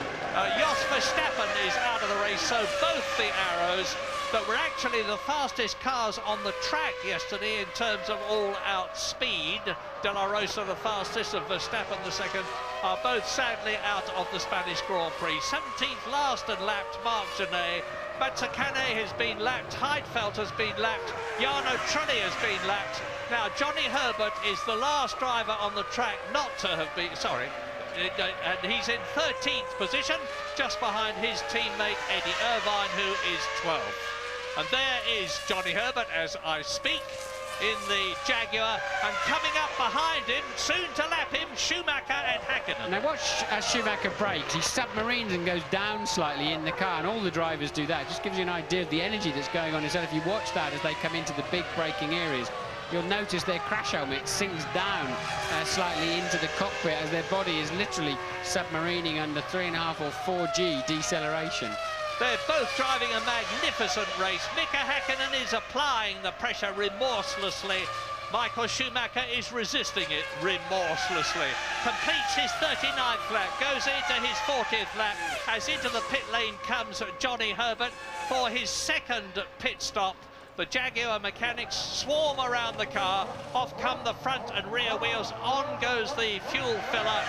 And that red board you see going down onto the side pod is to prevent any petrol vapor getting through onto the exhaust system, and in comes David Coulthard from 5th position. I think there's probably a smart move by McLaren for Coulthard there, because he was clearly losing time tucked up behind Barrichello, who was chasing Ralf Schumacher, and that may give him, they've calculated that should put him out into some clear air with a bit of luck, although I've just seen 2 cars going past, that may give Coulthard a chance to leapfrog Ralf and Rubens. Yeah, I think it was a Jordan and the Minardi, so it was couldn't spot which ones it was, but there we are, out, and here come the leaders, Schumacher and Häkkinen, and they're on their 40th lap. There are still 25 laps to go in this race, which is going to be so crucial for the World Championship, because if Michael Schumacher can finish ahead of Häkkinen and increase his championship lead by another 4 points, it's going to be mighty depressing at minimum for McLaren. Yes, I noticed that as Coulthard rejoined the track, Jenson Button was coming along, the 6th place man, so clearly McLaren waited until they could be sure Coulthard wouldn't lose track position to Jenson Button and then board him in, but Ferrari mechanics tentatively ready, and I wonder which one of them is coming, and we're assuming it must be Michael coming in first. But actually we're hearing it's Barrichello, they're getting held up slightly in the coming into the pits there, so Ferrari have reacted to Coulthard's pit stop in the McLaren, and so look, is that Ralf Schumacher who's in the pits? I just saw the Williams very quickly, but that's a very bad pit stop for Barrichello, and I'm pretty sure it's going to cost him his position, and that David Coulthard will regain 4th position. No, I don't think he will. Coulthard's gone past. Actually, yeah, there's Coulthard. How will they come out? Look, it's absolutely touch and go. Go on, David, down the outside, and Ralf is going to have to defend the inside, and does so brilliantly. Ralf Schumacher, very aware of this, but he didn't make it. Coulthard went around the outside. That was a brilliant awareness by Ralf Schumacher, but he couldn't just make the difference, and that has popped Coulthard up into 3rd place. So David Coulthard gains not 1 but 2 places. He goes from 5th to 4th to 3rd as quickly as you can say it. Rubens Barrichello is down in 5th position with the Williams BMW in front of him. Well, the Ferrari and Williams pit stop was a direct reaction as Michael Schumacher comes in for his 2nd run. James? They're both in, guys. Oh, your heart has to go out to Andrea Vaccari, the new stand-in fuel man. If he makes a mistake of this, he'll lose the race, and he has not in. He's made a mistake. The hose is not properly yet. Hakkinen goes, he leads the motor race, and Vaccari's blown it for Ferrari. What a tragedy for him. What cruel luck for Ferrari and for the new refueler. He will be in an agony over that. You can't really blame him. This is the first time he's done it under the colossal stress of race conditions. But there goes Mika Hakkinen rejoining the track, followed by Eddie Irvine, followed by Johnny Herbert. We wait for the Ferrari to rejoin, and look at the gap as coming up behind them are Barrichello and Coulthard and Ralf Schumacher. So it's cost Ferrari and Michael Schumacher dear, and Mika Hakkinen is leading and looking very good to win the Spanish Grand Prix and his first victory of the year 2000. Here he is. Well, James, you said something I thought was absolutely correct. They will have practiced with a reserve. Jenson Button in for a stop. Looks a reasonably long one, 9.2. Not too bad, but probably a second and a half longer than it should have been. But you said, James, I'm sure they've practiced with a spare refueler. But if they have, he certainly wasn't ready for the job when it mattered most. And Mika Hakkinen comes up behind the Benetton, and it's Alexander Wurz, who is in 13th position. Now, the gap between Schumacher and Hakkinen, we'll have to wait and see, both visually and in terms of time, until the end of this lap. But I should think it's a good 3 or 4 seconds, and that is a massive amount, particularly as between Mika Hakkinen and Schumacher are the two Jaguars and one of the Benettons. I reckon it'll be nearer 10 seconds, Murray. He was stationary a long time. Right. He's coming over the line now. It's 10.2. Lucky guess there from me. But now I'm looking forward to this. I'm really looking forward to this, because now we'll see if Michael Schumacher's got anything up his sleeve. And he's got 23 laps to pull that 10-second deficit back. He's got a comfortable championship lead in his pocket, but he does not need these McLarens coming back at him so early in the season, especially now Coulthard is up into 3rd. And now you're going to see what James was taking you through. He hasn't got it on. He's been in the pits a long time. The wheels are already finished, look.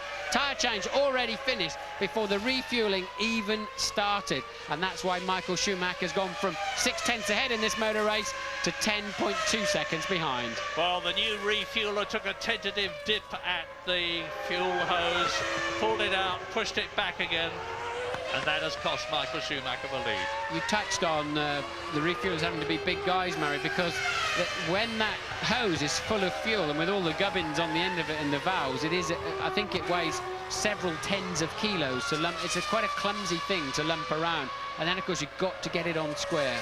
Yeah, you need a man actually to position it in the fuel outlet and someone else behind you to carry the weight of the hose. One man cannot do it. Now, the gap is 10.2 seconds. David Coulthard is closing up on Michael Schumacher. He's under 6 seconds behind. Now, here are the positions. Hakkinen on lap 44 leads. Schumacher by now 11 seconds. David Coulthard is less than 5 seconds behind the Ferrari in 3rd place. Ralf Schumacher is 4th, 5th is Barrichello, 6th is Salo. We're going for a break, but we'll be back quickly.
Jarno Trulli exiting the pit lane. He came in 10th position in the Jordan.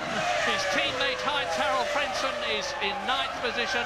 It's not a happy race for Jordan. It's not a very happy race for Ferrari at the present moment, because Michael Schumacher, who had led and who you are looking at now, is now nearly 14 seconds behind Mika Häkkinen and losing ground to David Coulthard, who's within 2 seconds of the Ferrari. Has Michael Schumacher got a problem? And Rubens Barrichello is in 5th position in the second Ferrari. You see Coulthard there homing in. He took 1.8 seconds out of Michael Schumacher on the last lap alone.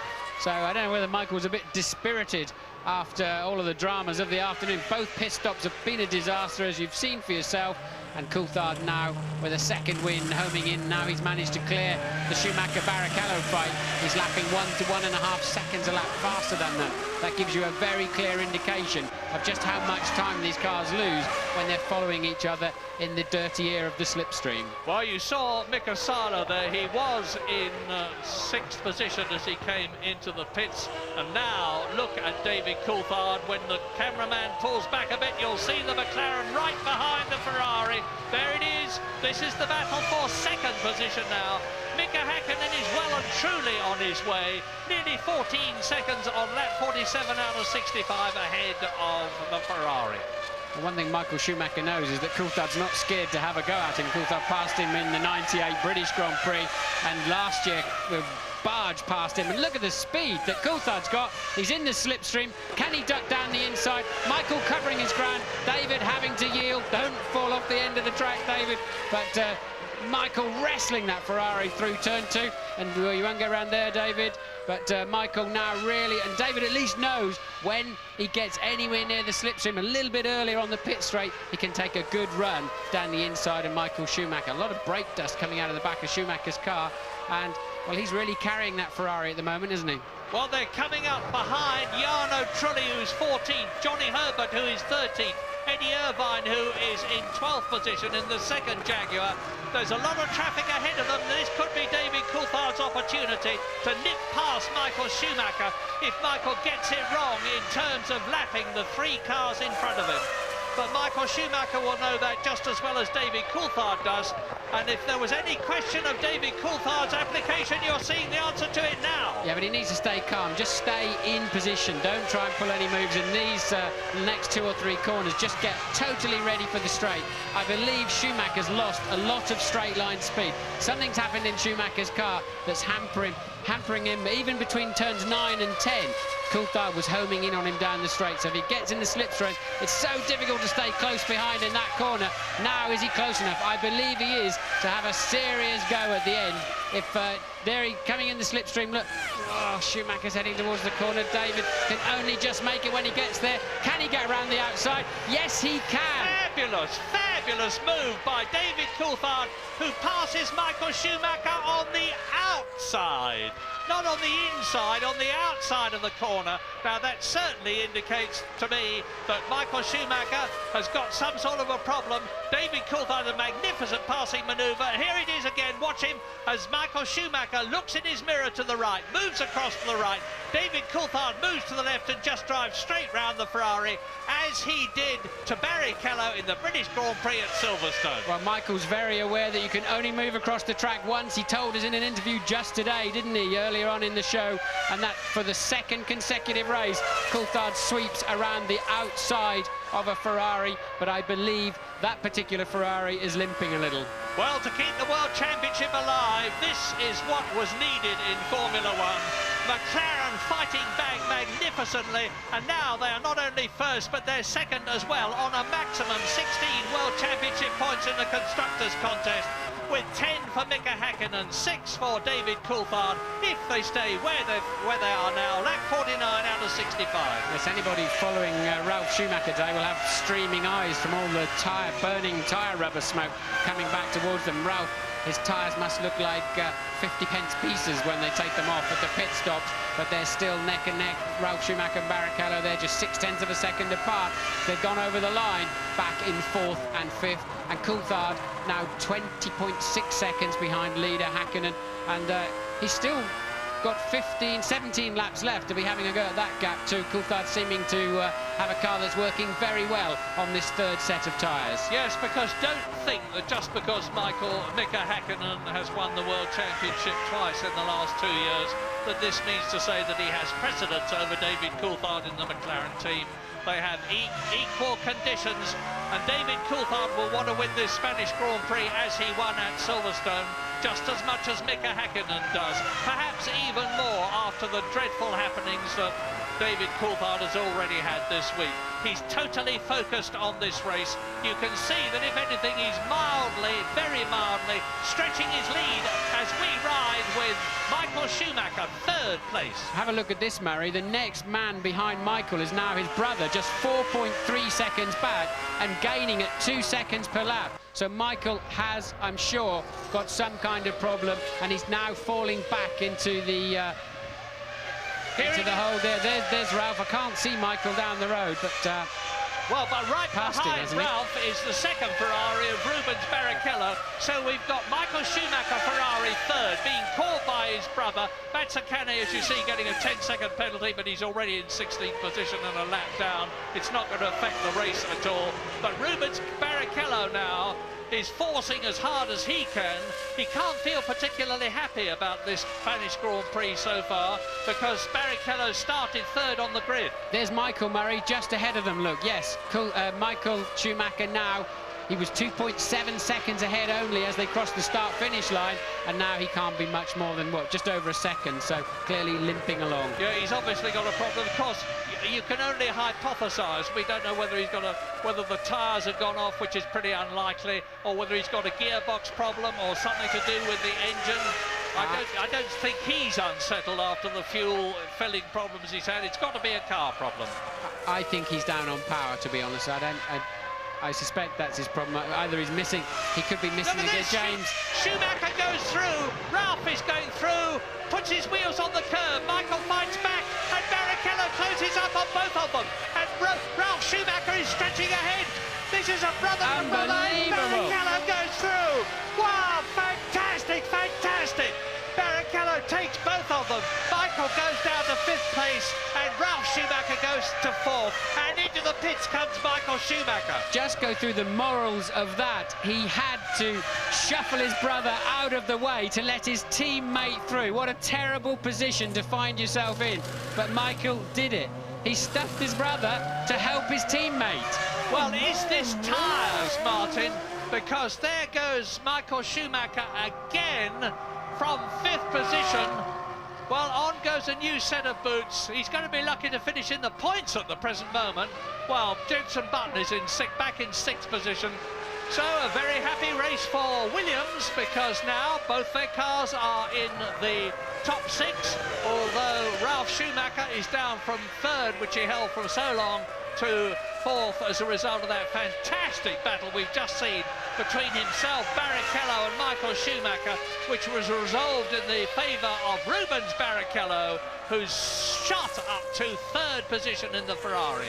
Now, his lap times are slower than those of both Häkkinen and Coulthard, and the gap...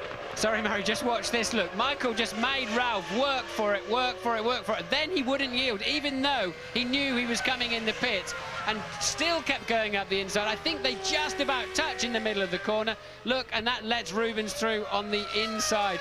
They say blood is thicker than water, but that's certainly not been the case through those 3 corners, as Michael gives as hard a time as he can to that Williams of Ralf Schumacher. Look, now he's going to hold him out.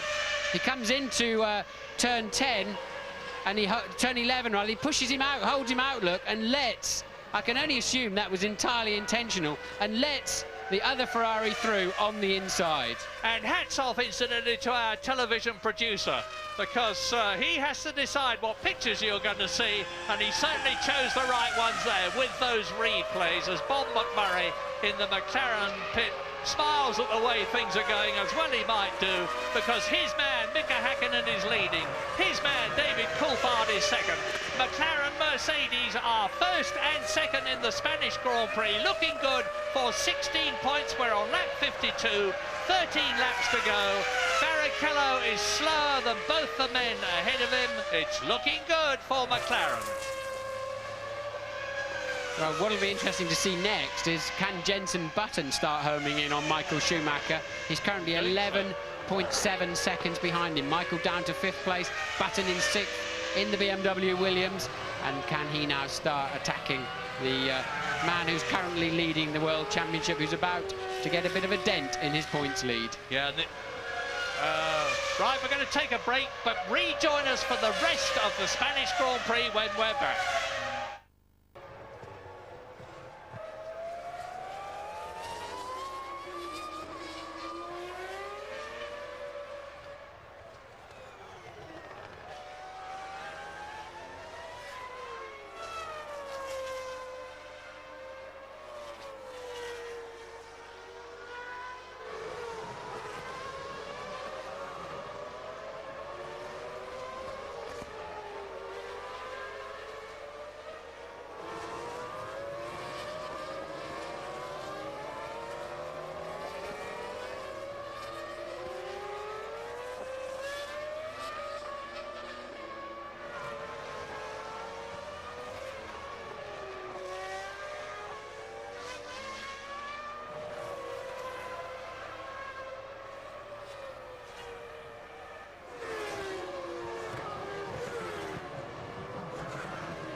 Well, after all the drama in Spain, we'd see a very familiar situation. We're actually looking at David Coulthard, but we were looking at Mika Häkkinen in the lead in the Spanish Grand Prix on lap 55 out of 65. 10 laps to go then, and he's 22 seconds ahead of his teammate David Coulthard, who crosses the line now, about 32 seconds ahead of Rubens Barrichello. It's looking as though McLaren are on a 1-2 as they were in Britain. 16 points to close the World Championship up considerably. Exciting times. Well, I was wrong about Michael Schumacher having an engine problem, because with that change of tyres, he's now back on the kind of leading pace that he was sharing with Mika Häkkinen and pulling away from Jenson Button in 6th place. So Michael maybe had a slow puncture or something like that, but he just seemed very, very slow down the straights too. So on lap 55, let's take time out to establish clearly the top 10 as you watch race leader Mika Häkkinen, 22 seconds ahead of David Coulthard, 33 seconds ahead of Rubens Barrichello. 2 McLarens lead, Ferrari third, Ralf Schumacher is 3 seconds behind Rubens Barrichello's Ferrari in 4th place, and 18 seconds ahead of his brother Michael in the 2nd Ferrari, which is 5th. Jenson Button in the points for Williams again. He's already had 2 World Championship points finishes in his first 4 races. He's in 6th place. 7th is Frentzen, 8th is Salo, 9th is Zonta, and in 10th position Fisichella. There are 17 cars running out of the 22 who started. 11th is Wurz, 12th and 13th the 2 Jaguars of Eddie Irvine, running reliably but not quickly enough. They've both been lapped. Jarno Trulli in the Jordan is in 14th position. Both the Jordans are still running, neither of them in the points. Genet in the Minardi is 15th. His teammate Mazzacane is in 16th position, been lapped twice. Nick Heidfeld in the Prost is 17th, and he's been lapped twice. The retirements in order of retiring: Pedro Diniz, De La Rosa and Alesi together when they collided. Jacques Villeneuve out with a hydraulic problem in the BAR. Jos Verstappen, I would guess, an electrical problem because he came in and changed his steering wheel unsuccessfully. And so those are the 5 retirements. And now we're on lap 56 out of 65, 9 to go, riding with Michael Schumacher. No, riding with Rubens Barrichello, I apologise, in 3rd place. Closing up on David Coulthard by about 0.4 of a second a lap. But as he is some 10 seconds behind the McLaren, which passed him in that fantastic move we saw a few laps ago, I have to say it's not looking good for Ferrari. But there is David Coulthard ahead. Yes, I'm not absolutely sure that's David Coulthard ahead. If he is, he's in trouble because he should be 10-odd seconds down the road, Murray. Coulthard, I think, had traffic on the previous lap. Haven't seen anything to suggest he's got a problem on this lap. In fact, he is over the... Coulthard's just gone over the line, so that is a car ahead that's about to be lapped, I think you'll find, Murray. Yeah, you're right. We'll spot who it is. As over the line goes Rubens Barrichello down to turn 1. He's doing the thick end of 200 miles an hour now as he shifts down into 3rd gear, 80 miles an hour on the apex, into turn 2, up to about 110 miles an hour, still accelerating round turn 3, the double 90, and we can see soon who it... Oh, it's the Jaguar of Johnny Herbert that he's coming up to lap.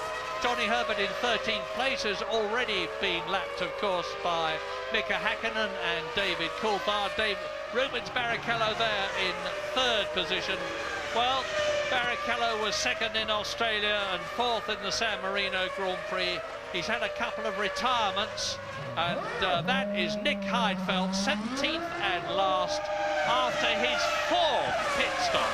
He's had all sorts of problems, and his teammate Jean Alesi was out of the race a long time ago. Prost is probably the unhappiest Grand Prix team this year, because all their promise of the past seems to have evaporated. The car is unreliable, they're not getting testing miles, and as a result of that they can't build speed. I'm sure Jordan will be too happy, or Benetton for that matter. Jordan came to this, the 5th race also of last season, with 16 points already in the bag, and they arrived here this weekend with just 8, and neither of their cars looking anywhere near a points finish at the moment, and they're going to need unreliability if they're going to get points today. So Jordan, and I think particularly Benetton, have really slipped back down the field since their early pace back in Brazil. Well, what lessons do you think we can learn about McLaren and Ferrari? Because I was convinced when this race began that there was nothing in it between them in terms of performance. I think Schumacher suffered obviously because of those 2 failed pit stops of his, but Barrichello really hasn't been in the race. No, he hasn't, has he? Once again, not demonstrated raw pace. I think we felt earlier in the season the McLaren did have the upper edge on pace, even though Michael won the first 3 races. I think actually, had Michael got away in Silverstone and not been held up just off the line trying to pass Hakkinen, he would have been a serious threat to win that race. Michael, I think, probably had the edge in Silverstone with the strategy they were running. And today, we said at the beginning of the show, it was going to be very, very close. There's virtually nothing between Ferrari and McLaren. But I thought the Ferrari had the slight edge. Michael pulled away. That looked to be correct for a while. And then he's really just faded. Well, you've just seen Rubens Barrichello in 3rd position, lapping Eddie Irvine, who is in 12th place, having already passed the other Jaguar of Johnny Herbert. And Mika Hakkinen is on his 59th lap now. 20 seconds, well, 20.7 seconds ahead of Coulthard, who continues to lap faster and quite significantly faster than Hakkinen. But that 20 seconds gap is not going to be closed by Coulthard unless Hackinen's got a problem, and I don't think he has. What can you tell us, James, about the Ferrari performance? I'm in the Ferrari garage now, Martin, and you were probably right. I mean, they've just taken the tyres off now, and one of them has a considerably lower pressure than the other 3. They're sure that they were equal when they put them on the car, but they're saying it doesn't appear to be punctured. They can't understand how it lost pressure during the race, but that for sure was the problem, and that's why he was so slow coming out of that final corner onto the long straightaway. And obviously now he's got a new set of tyres on, and away he goes. Very strange day indeed down here in the Ferrari garage.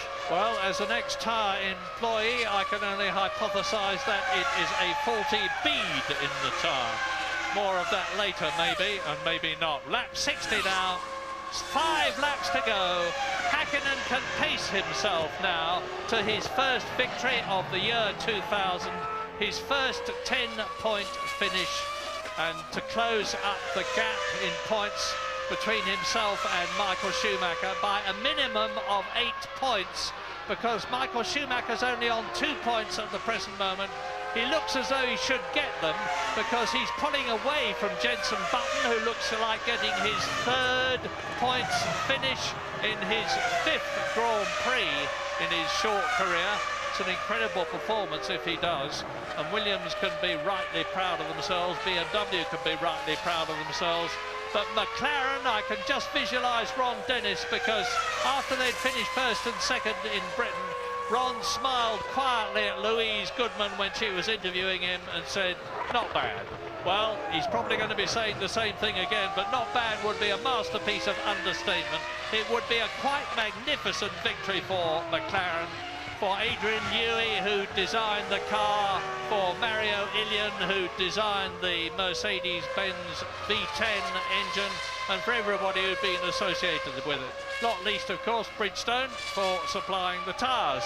And Mika Häkkinen crosses the line now. He's on his 61st lap now, 5 laps to go. Well, it's surely a great and very consistent drive by young Jenson Button back there in 6th, but I think you'll find he'll be slightly disappointed. He's actually 35 seconds behind his teammate, and that's really how he's got to judge his afternoon. So another point in the bag, but some valuable experience, but I think he'd be just a touch disappointed. So behind those top 6, the top Jordan is 13 seconds, driven by Heinz-Harald Frentzen behind Jenson Button, and not looking good for a point. Everybody else has been lapped at least once, and Mazzacane has been lapped twice in the Minardi. Heidfeld has been lapped 3 times in the Prost. He's the last runner. Everybody else has been lapped once. Into the pits comes Johnny Herbert from that lowly 14th position, 2 places behind Eddie Irvine. Well, hopefully Jaguar have now got reliability. What they have to build, and they know it as well as I do, is speed. They have a completely revised management structure that's been announced here in Spain, with Neil Ressler having been taken over, has taken over at the top. And there's a very strong board, including Wolfgang Reitzler, Jonathan Browning and Richard Parry Williams. Now there's going to be a lot of strength at Jaguar. They've got their own wind tunnel now being built, but it's a long, long haul. And when you remember that the team that they've in effect taken over, which was Stewart, actually won a race last year, indicates that Jaguar have still got a great, great deal to do as we watch Mika Häkkinen, lap 62, and David Coulthard is continuing to catch him. But then Mika Häkkinen did exactly the same thing to Coulthard at Silverstone to finish 2nd, about 1.5 seconds behind David Coulthard. I think Häkkinen is pacing himself to victory. Absolutely, without doubt. There's no way David on matching pace for pace could pull that kind of gap back, and they'll both be nursing their cars and changing 300-400 revs earlier, not braking too late, just keeping it all smooth. And Mika now lapping some 2.8 seconds slower than his fastest lap of the race, set earlier on at a 1:24.4. Just to recap on the race, Michael Schumacher got away beautifully from pole position. Häkkinen starting well, Ralf Schumacher having a blinding start. Barrichello falling back to 5th. Then, as they went through, the key moment of the race was Michael Schumacher's pit stop, where the refueling rig did not come out, although they lifted the lollipop and sent him on his way, causing some damage, causing a lot of uncertainty. That then wrecked his 2nd pit stop and put Mika Häkkinen with this clear lead. Michael Schumacher, it appears, then had a slow puncture. Coulthard had a good run at him. McLaren doing a good job to get Coulthard back out ahead of Ralf Schumacher and Rubens Barrichello to give him track position. They then were able to maximise on that by passing Michael when he had that slow puncture. So 1 and 2 is how they've ended up, with now just 3 laps left to run. And let us remember too the terrible pressure that David Coulthard has been under all this week, and in the build-up to the Spanish Grand Prix. He's had to keep himself focused, concentrate on the racing, forget the dreadful happening at Lyon Airport. put that behind him and ignore the press pushing and shoving to get at him and demand stories from him at a time when he was under enormous mental pressure. My heart goes out to him, and particularly, of course, to the families of the two pilots who perished in that tragic crash. So we're on lap 63 now. There is Ron Dennis with Pat Fry on the right, sitting calmly and confidently, just waiting for those last couple of laps to unfold. We're on lap 63 now. Mika Häkkinen is about to start the 64th and penultimate lap of the Spanish Grand Prix of 2000. Jenson Button has stopped. Button has stopped. We think it's an engine problem. Haven't seen it on the screen. I'm hearing from James down in the pits. He's seen or heard something. I'm expecting you'll see it anytime soon. What a shame. Button dropping out of that point scoring. There it goes, coming out of turn 9. And, engine. That's for sure. And that means to say that Jordan look as though they are going to get a World Championship point after all. Heinz-Harald Frentzen moves up into 6th position for 1 World Championship point. And Mika Häkkinen driving onwards now. 7th is Salo, 8th is Zonta, 9th is Fisichella. Completing the top 10 is Alexander Wurz. Both the Benettons in the top 10. And Mika Häkkinen just about 3 miles, perhaps 3.5 miles away from his first victory of 2000. Look at the Finnish flags flying there. There is a very big contingent of Finns here. They follow their man with enormous enthusiasm, and they're going to get their reward here in Spain, because in just a minute and a half or so's time, the man you are looking at, Mika Häkkinen, is going to be coming into the finish to score his 15th career Grand Prix win, to give him 10 World Championship points, to add to the 12 that he already has. Now, Michael Schumacher should finish this race on 36 points. Mika Häkkinen will finish on 22 points. The gap will have been dramatically reduced between the two of them. The World Championship is a long, long way from being finished, and we're on the last lap. Must be lovely for Häkkinen to see that board. P1, L1, position 1, of course. 1 lap to go, 17.3 seconds ahead of David Coulthard. Barrichello a further 14.5 seconds down the road. So it's quite a spread out now for the podium players, but I think they'll all be pretty satisfied with their afternoon, given where they were coming from. Indeed, and especially Mika, the quiet, unflappable, pragmatic Mika Häkkinen, 17 seconds ahead of David Coulthard. Their lap times have come down considerably, indicating the fact that they are pacing themselves home, and there's a very, very short distance now between Mika Häkkinen and that wonderful sight for a racing driver, the checkered flag, which means not only that you have finished the race, but that you have, in his case, won it. The Spanish Grand Prix. Out of the right-hander comes Mika Häkkinen. You can see the crowd moving in the background, the Finnish flags waving there.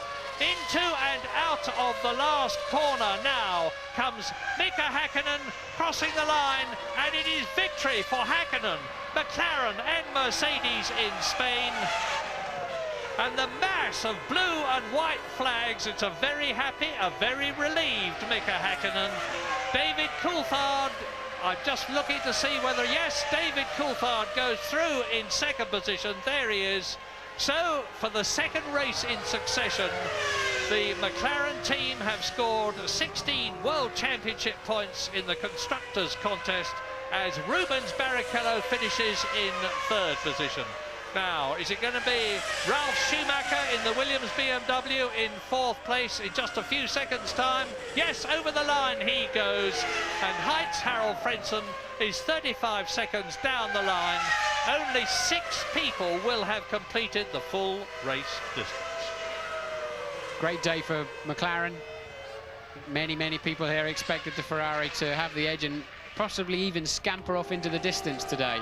But it didn't happen, and it tightens the championship up very nicely for us, the fans.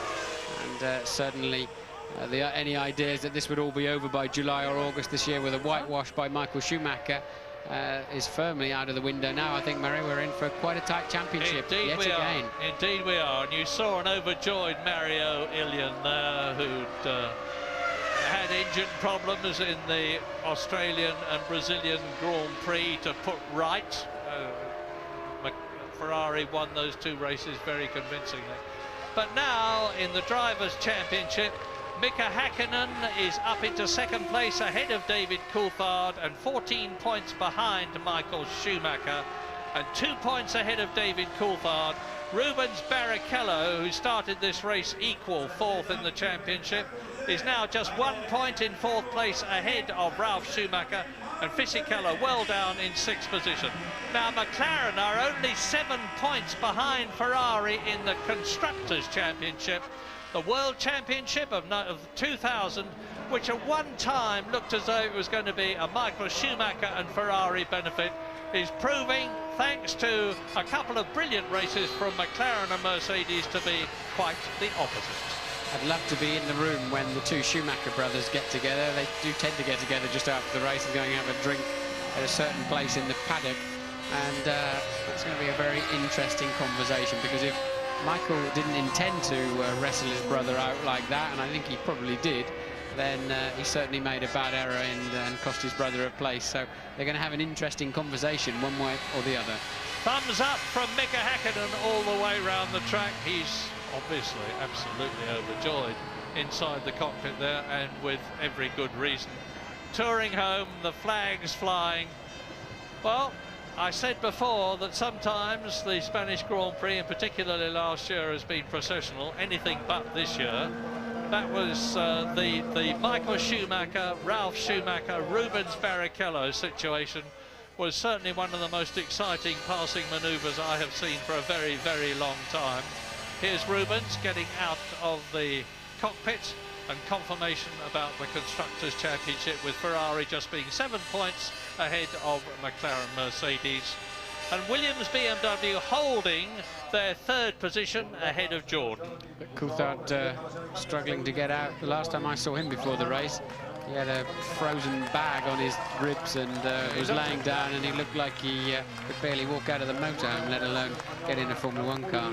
He looked a bit tense and stiff there, Martin, as he eased himself out of the cockpit. In comes Mika.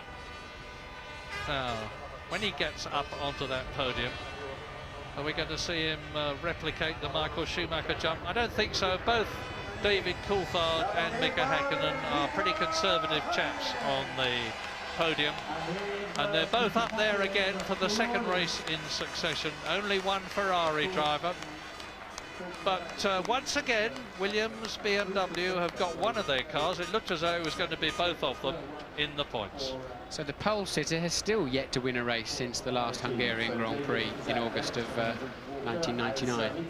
Absolutely so.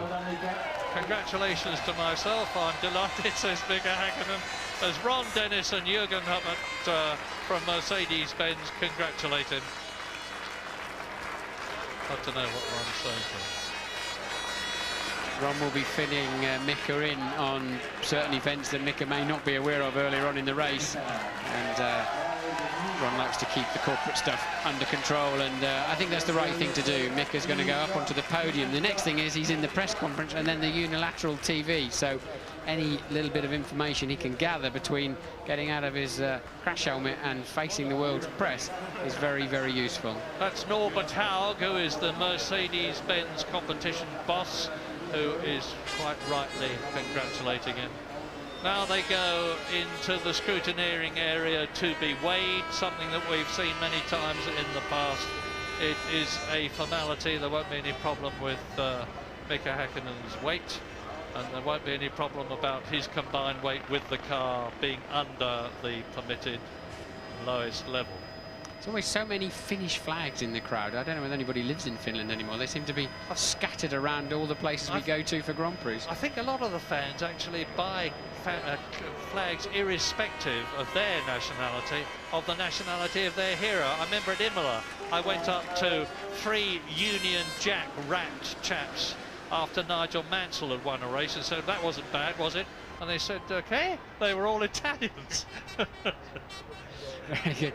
Barrichello, you saw making his way in. That's his second podium for Ferrari in 5 races, so not too bad a start from him. But as we said earlier in the race, you really got to wonder where Rubens' ultimate pace is going to come from. He's not going to match Michael Schumacher. He's got to step up a gear somehow. Yeah, there were a lot of people. I mean, he was making a lot, understandably, out of the fact that there weren't any orders written into his contract, as there were with Eddie Irvine last year, and that if he could get ahead and stay ahead of Michael Schumacher, he would be allowed to. Well, that really hasn't applied this year. Now, here we are. It's podium time. Eddie Irvine did his fastest lap of the race as he went over the start-finish line to complete the race, which always upsets the bosses because they think you weren't trying hard enough earlier on. So it's very unusual to see that. We've got a green sector up here on our computers showing us that Irvine, who was down in 11th place, Herbert in 13th place, Button out of the race, of course, with the engine problem, but Eddie Irvine doing his best lap right at the end. So while we wait for them to come onto the podium, and I'll interrupt myself when they do, a victory for Häkkinen, 2nd Coulthard, 3rd Barrichello, 4th Ralf Schumacher, 5th Michael Schumacher, 6th Heinz-Harald Frentzen, 7th Mika Salo, 8th Ricardo Zonta, 9th Fisichella, 10th Wurz, 11th Eddie Irvine, 12th Trulli, 13th Herbert, 14th Genet, 15th Mazzacane, 16th Heidfeld. That's Adrian Newey in the cap, the man who designed the victorious McLaren Mercedes. And obviously very happy indeed with Didier Cotton in the background, who is Mika Häkkinen's manager. On to the podium, Rubens Barrichello. Top step, Mika Häkkinen. 2nd step, David Coulthard. 3rd step, Rubens Barrichello. The winning trio in Spain. The finish, national anthem.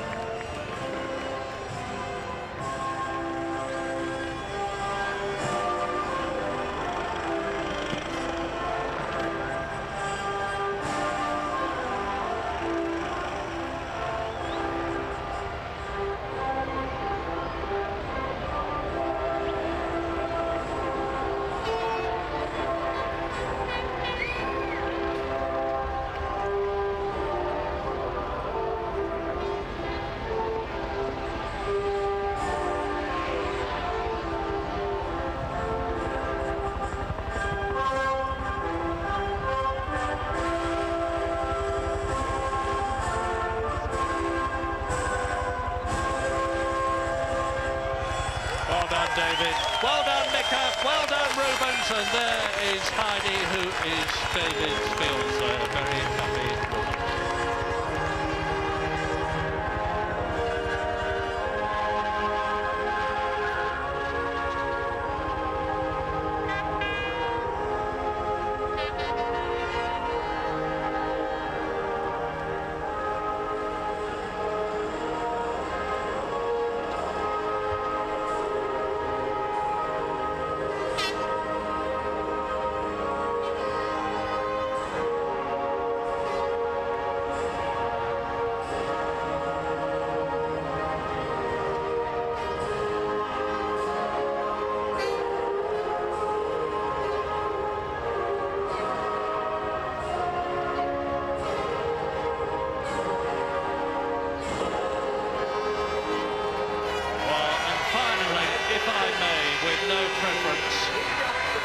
Special mention for the courage of David Coulthard.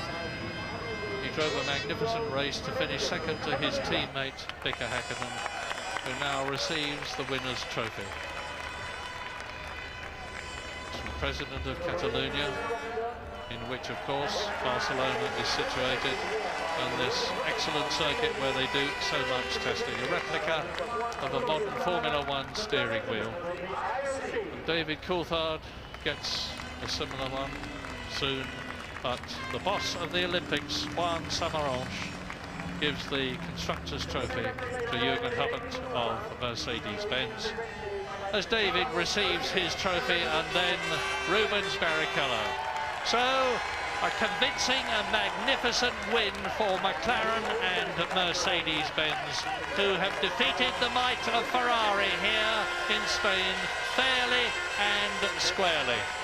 Michael Schumacher retains the lead in the World Championship but by a dramatically reduced margin as the champagne flows between Mika Häkkinen and Rubens Barrichello. Congratulations all round from Mika. David quietly steps away and keeps out of it, and you can understand why. So, there you go. It's great in Spain. McLaren, who've never been away, are right knocking on the door of Ferrari.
Welcome to the top three finishes for the 2000 Spanish Grand Prix.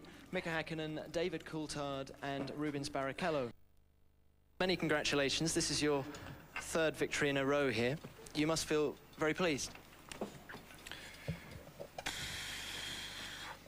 Yes. I don't know how I could explain it, how pleased I am. I'm just over the moon, or how you say it. You seemed quicker than Michael throughout the race. Were you just waiting for the pit stops? Yes. Okay. Okay. And moving on to David, well done, Mika. Oh, that's it. You don't ask anything else. I'll come back to you in a moment. David, you seem to be, you're proving an expert at overtaking Michael Schumacher. Did you have any indication at the time that he was in trouble? Well, clearly, how quickly I caught him, I knew that that wasn't his normal pace, so I knew he had a problem. And it was just a question of trying to use momentum as you catch him to get by, because even if someone's running 2 seconds a lap slower, it can still be quite difficult to overtake. And it was quite close on his the first manoeuvre he made, pulling to the right. I was very surprised at how late he made the decision, and we came very close to touching. And then the second attempt, and I obviously went for the outside and felt confident I could outbrake him. So despite me having made a mistake in the first pit stop, which is why I dropped behind Ralph and Rubens, the guys did a good job to call me in a little bit earlier to get me track position after the start. In view of the events of the past week, has it been a good thing for you to get into a race car and just get down to business? I understand you have a cracked rib. Absolutely. Get in the car, drive, do my job, and you know, this is the best thing that could happen for the team and myself to come away from here with maximum points.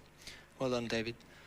Moving on to Mika at Rubens. Rubens, you benefited from Michael and Ralph scrapping.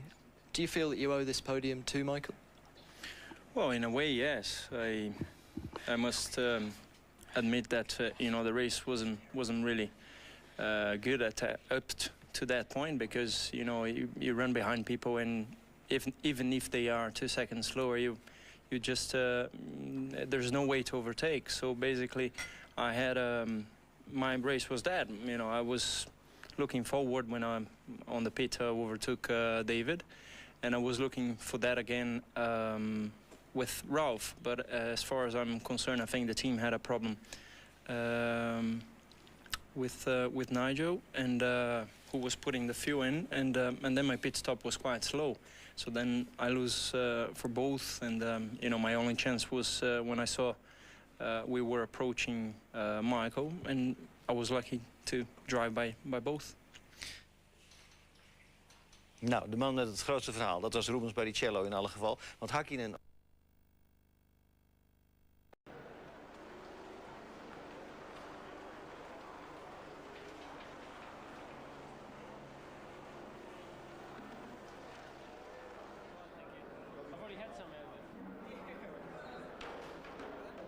That's what I call a nice trophy.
Norbert Haug, your boys did a very good job today. You must feel very elated. Well, absolutely. I think that was perfect. Mika deserved that win for a long time. And David, after his accident at the beginning of the week, I think it was just a remarkable achievement, the way he attacked. And that was great. Perfect strategy, reliability, everything was fine. And we're catching up, and it's not over. We're going to attack. How does it change the face of the World Championship to you? Well, in the point standings, I think in the constructors we are 7 points behind, and in the drivers I even do not know. But it's not over yet. That's what I told from the beginning. And I think our guys proved that they are world-class drivers. Some people tend to criticize them here and there, but not the team. I think everybody in the team did a fantastic job, and the strategy was excellent. Thank you, Norbert. Thanks.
For me? Oh, for everybody. Yeah. Give it a box, wood box. What, of Tyler? But Tyler's wood box? Yeah, Dad. Of Tyler, not mine. Tyler's one. Same. You asked one to say, I buy for you. Yeah. Double price. Another box.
Points behind Michael in the World Championship. As we go to the Nürburgring, do you consider the World Championships to still be wide open? Before I answer that question, I want to say one thing. I would say I think the boys did a fantastic job today. You know, for the pit stop, what we did today, it was just amazing. I mean, like you saw when we were coming together with the Michael to the pit stop, and they just did a brilliant job. You know, changed the tires just like they should, and they did fabulous way. I'm just very pleased, and I want to just say thank you for them. Great teamwork. And answer your question, it's a long way to go until the end of the season, and anything can happen. Today was a good example. I'm looking forward to next Grand Prix and next test. We have a lot of work to do, and I'm happy. You know, we have learned a lot this Grand Prix this weekend, a lot about this car, and I believe we can make it much quicker in the rest of the season. Well, that victory really meaning a lot to the world champion there. Martin Brundle has joined myself and Tony up in the studio. I mean, he's not the most loquacious at the best of times, is he? But he was really struggling to get the words out there at the start. Was that exhaustion or what? I think Mika struggles a bit in the English language, which is understandable. But Our Finnish isn't too bright, I have to say. Exactly. But he's not a particularly vociferous person, but it was unusual for him to say, hang on a minute, before I answer that, I want to come back in and say something else. So it's not, I've never heard Mika do that before. There was some points he wanted to, some buttons he wanted to hit in that little press conference and thank his team, because they did do a good job. Now, David Coulthard, I mean, he was hurting physically. Goodness knows what was going in there mentally before the race, but physically this was a very, very tough afternoon for him, and he came through it really well. He did. I think he made the mistake in the pit stop. Obviously, we spotted he had a slow stop, but we didn't see why exactly. David obviously was slow away or didn't hook first gear up or something. I noticed his pit lane limiter came on very late, so maybe he'd switched it off by mistake or something like that. But the team got him track position ahead of Barrichello and Ralph, and it just gave him a second win. You could see that, and he was homing in on Michael, which was slightly injured Prix at the time. We now think it's because of the slow puncture, although they're saying it's low pressure rather than punctured, which is interesting in itself. We need Inspector Clouseau around there, I think, to work that one out. But I think that his adrenaline would have pumped him up again. It's amazing what you can do with a bit of adrenaline, but when you pass the line and it all starts fading away, then the pain comes in. And you get tired. Tony, let's have a look at the start here. I mean, for a long time, this race looked as though it was all going to go according to plan, and we're in for a repeat of last year's bore. Yeah, but just look at the way Michael Schumacher moved right across there for protection, and then Ralf Schumacher, the star of the start and one of the stars of the race, they're moving right inside, and we're going to see more of the brotherly love or not a little bit later on, but incredibly aggressive start from Ralf, absolutely superb, and the power of the BMW. Of course, at this stage, we're seeing Ralf with the BMW ahead of the Mercedes as well for the first time, which must have been dramatic. Button making a great move as well, because he got up to 9th place. Amazingly clean start, because you've got this super long straight where they can really gun it all the way down there to the Elf Bend and into the S's. But look at them forcing out onto the line. And there is Ralf flying past. He's gone past Barrichello. He's gone past David Coulthard as well.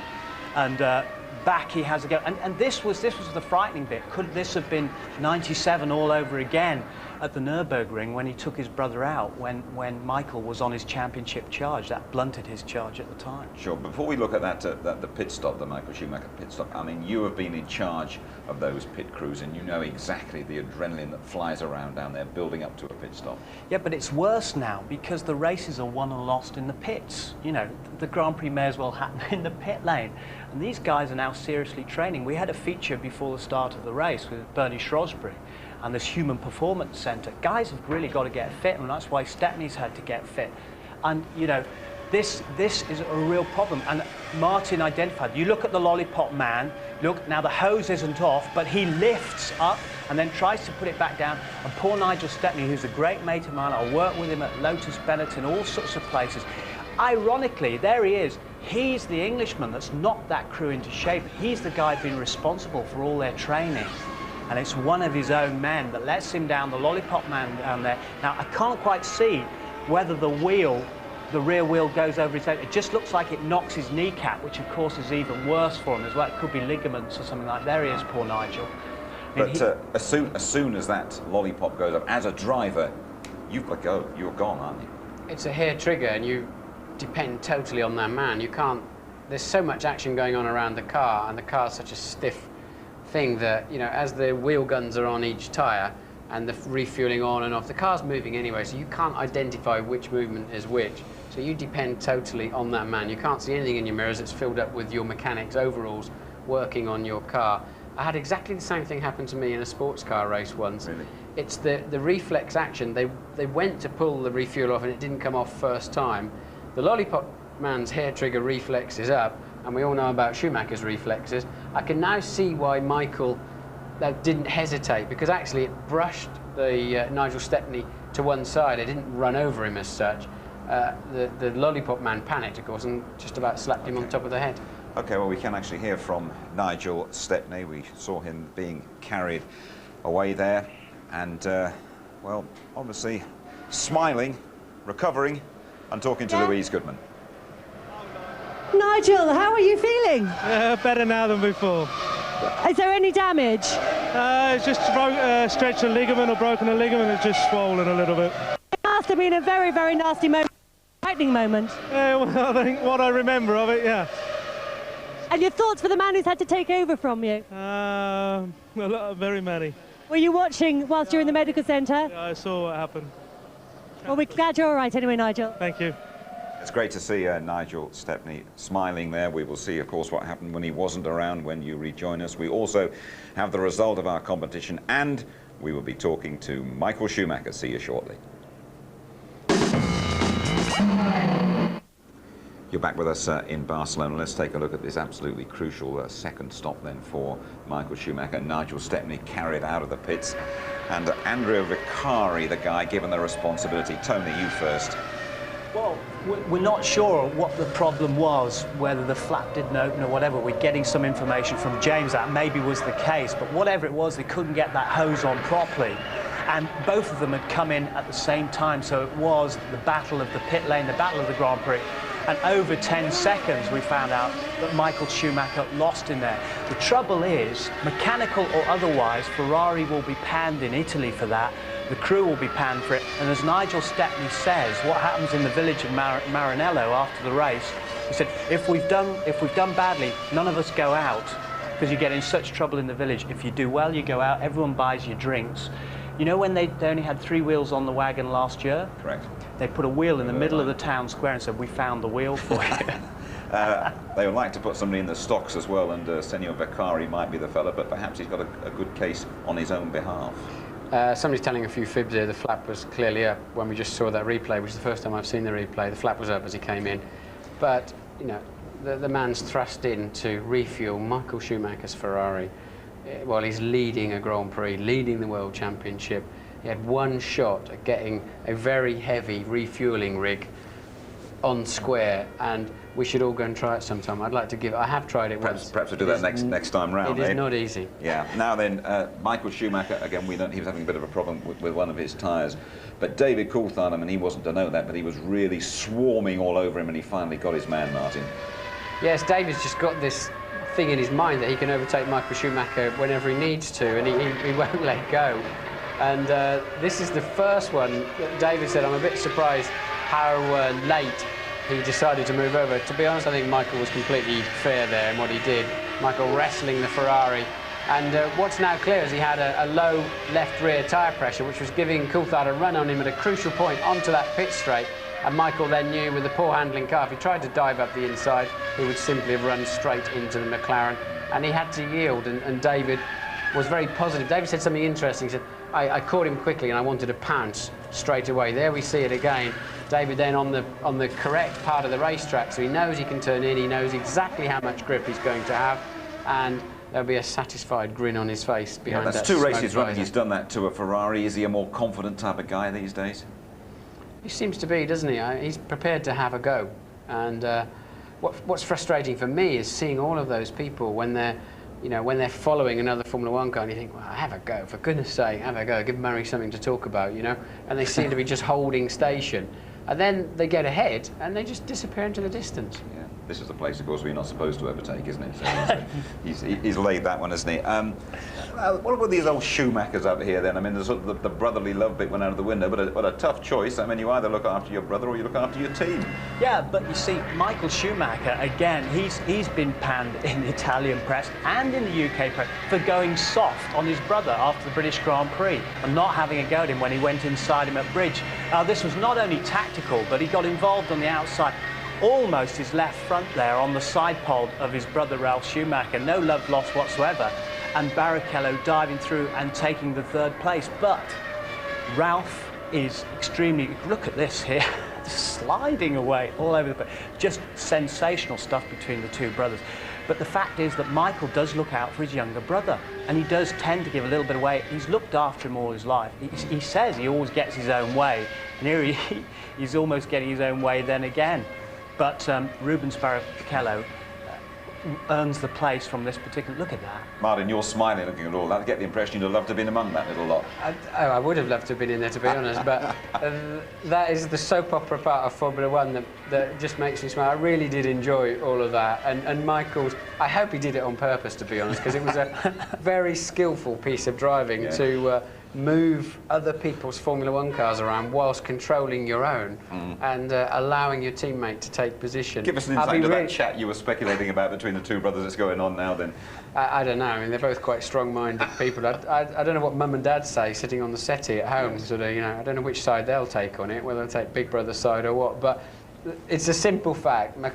Ferrari pay Michael Schumacher tens of millions, or have him paid by various sponsors, tens of millions of dollars to drive their car and drive for their team. And I think there's a big thing today, and it shows the Stepney thing and the pit stop thing.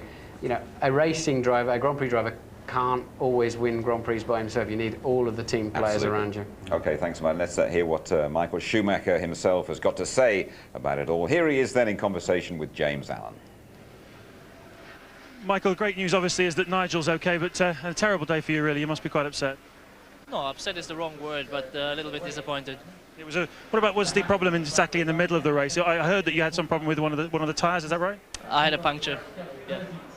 You always seem fairly philosophical about it. How you mean philosophical? Well, you've lost points today, but it's...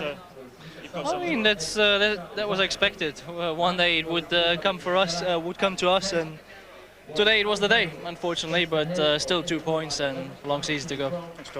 Still a couple of points for him. Jenson Button looked as though he might score here again, but the BMW went right at the end.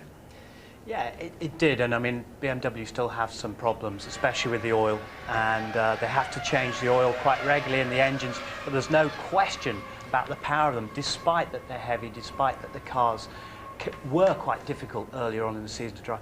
But we mustn't forget also he was criticised to a degree by Sir Frank Williams about his focus on the British Grand Prix because of the hype all around him.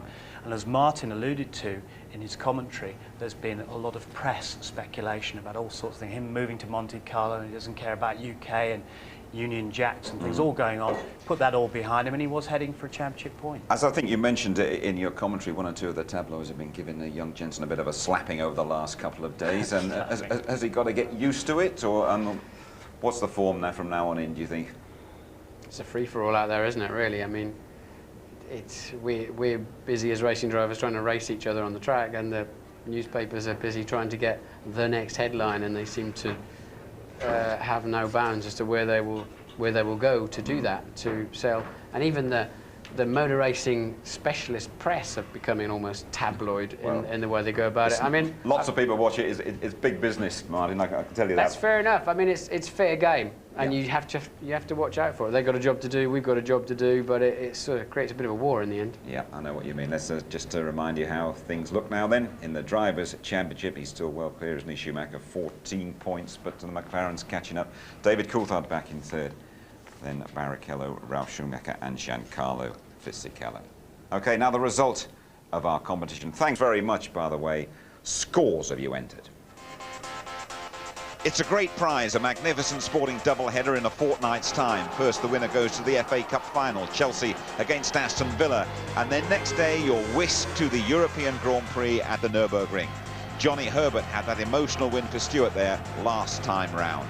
Second prize assigned Mika Hakkinen helmet and the gloves he wore in his drive at Silverstone, and third prize the corks that David Coulthard popped to the British Grand Prix, and a magnum of champagne as well. Remember, the question we asked you was pretty simple. Bridge Corner is a feature at Silverstone, but which English football club plays at the Bridge? Is it A, Northampton, B, Chelsea, or C, the Villa? Chelsea, the answer, of course, and our big winner is Helen Dixon from Banbury in Oxfordshire. Graham Will gets the Hakkinen helmet and gloves, and the champagne and the corks go to Paul McGee from Blackhall Colliery. Well done to you all, and thanks for your entries. Highlights are coming up later tonight, 11:30, more comment, reaction and analysis, and that programme repeats as always on ITV2, 7 o'clock tomorrow night.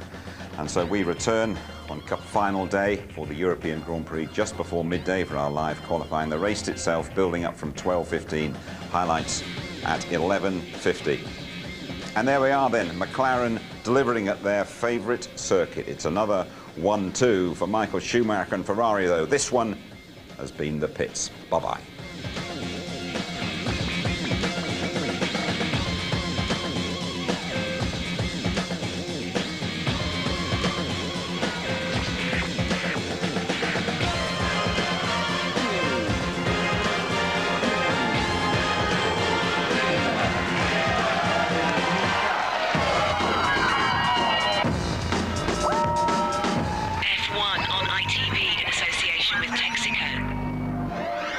Thank you.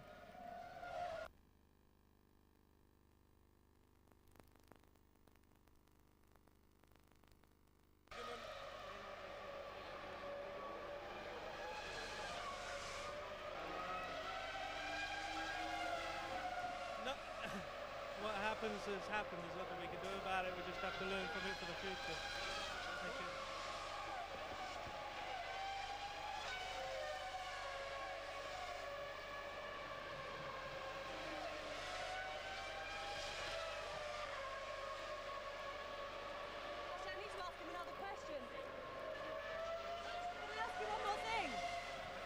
Nigel, can I ask you, talk us through it as it happened from your point of view? I remember going on no problem. The refueling had finished, and I was coming off, and as I came off, just to disconnect, the car started to go, and that's all I remember. You're the chief mechanic. Tell us who's responsible for letting the car go. We have another very good guy who controls the car. It's just one of those things. There's nothing you can do about it.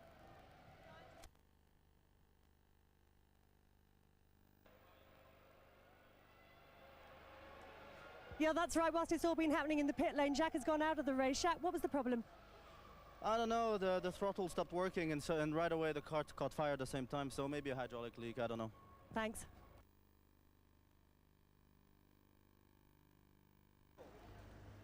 Prince Harold, you got a point at the end of the day. Yes, I'm very happy with 1 point today. That was at least something we could bring home today. So, I think the way your weekend's gone, you were actually very lucky to get that point, were you? of course, yes. But we were also unlucky that we lost some points with the gearbox, and we gave the other points to the other people. This is true. Not a good weekend for Jordan all round, though. Improvements in the next race, do you think? Well, certainly we have done the good news is that the gearbox is all right and we can finish the races. And Barcelona has been always a track where Jordan has struggled here, so I think we have one of the best results for Jordan in Barcelona. But I think from here on we can steadily build up the car again. Endlich ein Punkt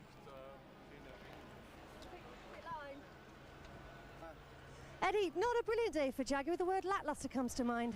I wouldn't say that. You know, we've got our problems. You know, we can qualify well, we can run quick when we're not stuck up people's or stuck behind store cars, but we get stuck behind store cars because we can't start. So we just got to work on that, and we are working on it. And but you know, everything's in progress. It's, you know, you don't switch the lights on just because you painted green. So we just got to keep working away and get more. We need to get a little bit more methodical, that's for sure, and get everything a little bit tighter. But we've so many different problems in so many different areas that it's difficult to develop the car in a logical way, because you know when we're testing things, something else goes wrong, so it confuses the answers. So we just got to tidy the whole thing up, and there's nothing other than work that's going to cure it. You know, there's no magical cure. We just got to keep plugging away and look at it logically.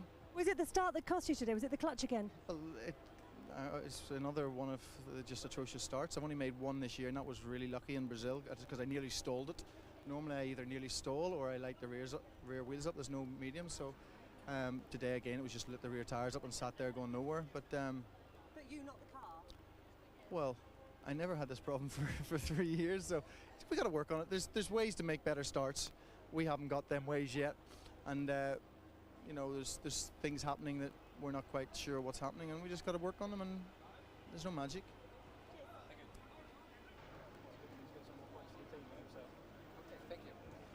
Jensen, that was a bit cruel, wasn't it? So near and yet so far. Yeah, well, I don't want to finish all of them, do I? I'll have too many points. You should try there. it. It's quite fun, actually. No, well, it happens, doesn't it? I still enjoyed the race, probably more than any race this year, actually.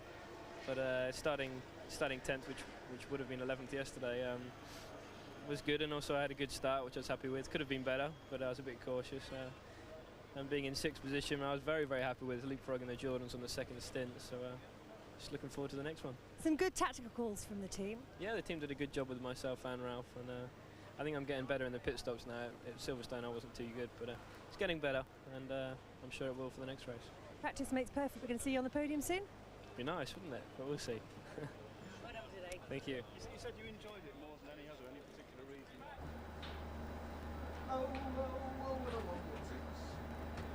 Keith, wake up, Keith. He's been stitched. Oh no.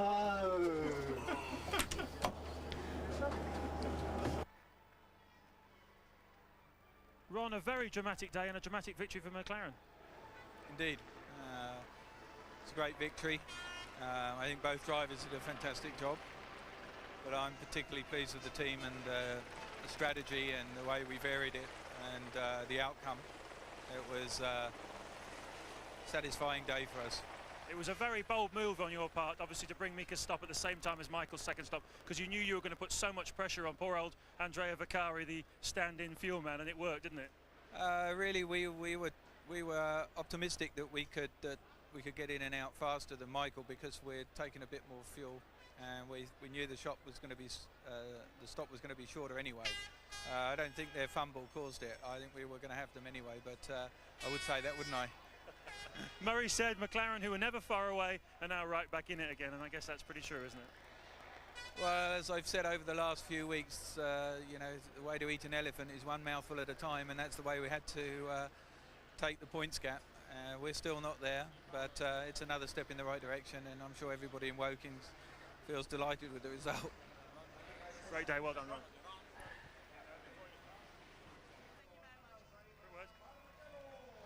Well, Ross, I guess you didn't pack your rabbit's foot this morning, because just about everything that could have gone wrong for you did go wrong today. It wasn't our best race, it's true. Nigel got run over in the first round of stops. Luckily he's okay, but we had to use our reserve refueler, who struggled on Michael's last stop, and then we picked up a puncture. We didn't know what the problem was, so we persevered for a while, and then we could see it went down far enough for us to understand what was happening. We came and put another set of tyres on. How did Michael take all of this? What's he been like on the radio throughout the race? Pretty philosophical. I mean, he was obviously very concerned in the middle when he was going so slowly. So, but he's picked up some points today, so could have been worse. How costly is it, Ross? Well, we were fighting for the lead, and I think if everything had gone smoothly, we could have won the race, but it just didn't go for us today. So, and to be competitive here, if you look at previous years, is very encouraging.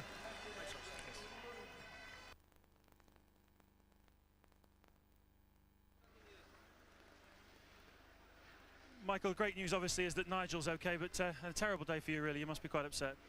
No, upset is the wrong word, but a little bit disappointed.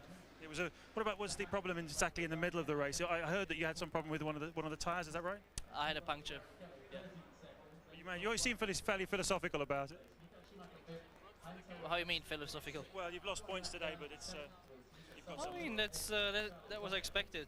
One day it would come for us, would come to us, and today it was the day, unfortunately. But still 2 points and a long season to go.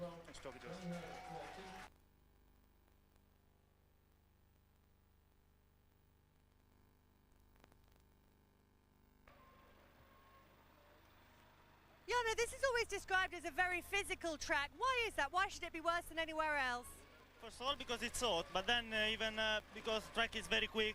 I mean, there are very high-speed corners, especially in the last sector, and so this is very physical even for the neck. It's traditionally not a very good track for Jordan. Is that because of those high-speed corners? Well, it's a very aerodynamic track, and you need a compromise between aerodynamic and engine and mechanical side of the car. But it seems that Jordan has never worked very well. But we are not even far away from the pole. Well, I hope you're proven wrong today. Yeah, I will. I hope so.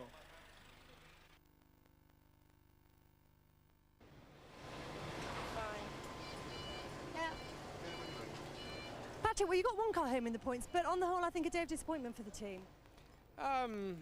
Well, one can look at it in two ways, but of Ralph's thinking that he might have been able to hold on to a slightly higher place, but and obviously disappointing for Jensen. But for this stage of the year with a new engine, to finish fairly closely up behind the third car, Ferrari, to finish behind two McLaren Mercedes and one Ferrari is not really too bad, but obviously we want to do better in the future. Ralph is actually spitting blood about that move his brother pulled on him. I know you've just been talking to him. What did he say to you?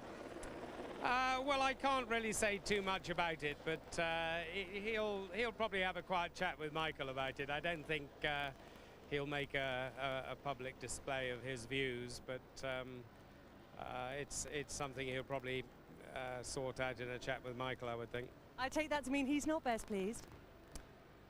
You can draw your own conclusions, Louise. Yeah. Okay, thanks.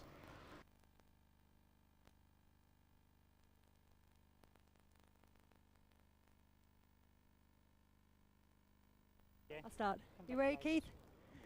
David, did they not tell you you're not supposed to be able to overtake in Formula One? Well, you can't make me laugh because I hurt. Yeah, no, but the Ralph one, obviously he was coming out of the pit, so it wasn't really a proper manoeuvre, but thankfully I'll take it anyway.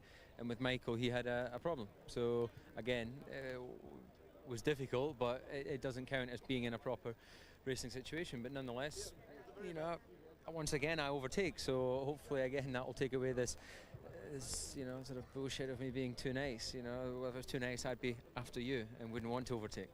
You look like you're in a lot of pain. I'm just in a bit of discomfort from my side, so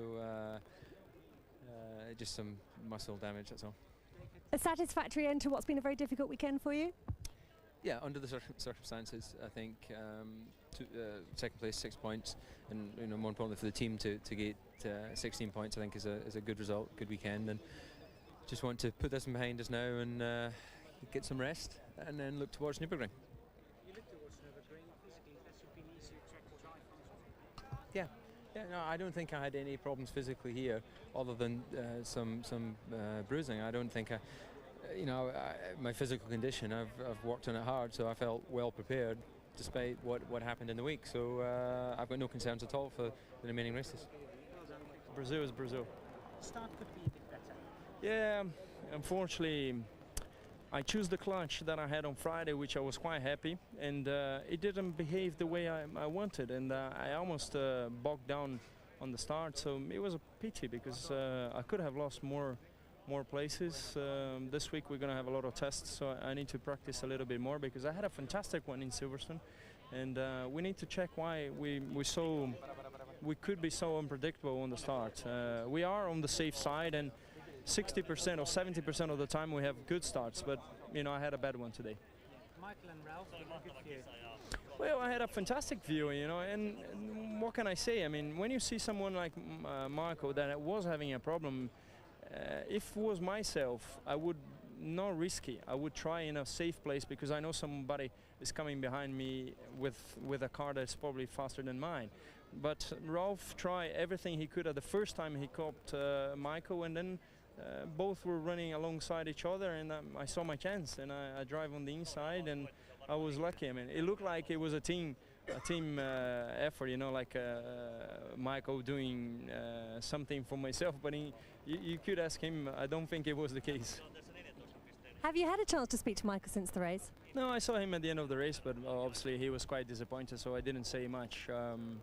You know, I feel like I had a better car than third position today. I feel like, but I never run by myself. I choose a good setup, but I was stuck behind people. Basically, I had the 10 laps at the end to go, but then the pace was gone already. I couldn't achieve more than third, so I just slowed down a bit.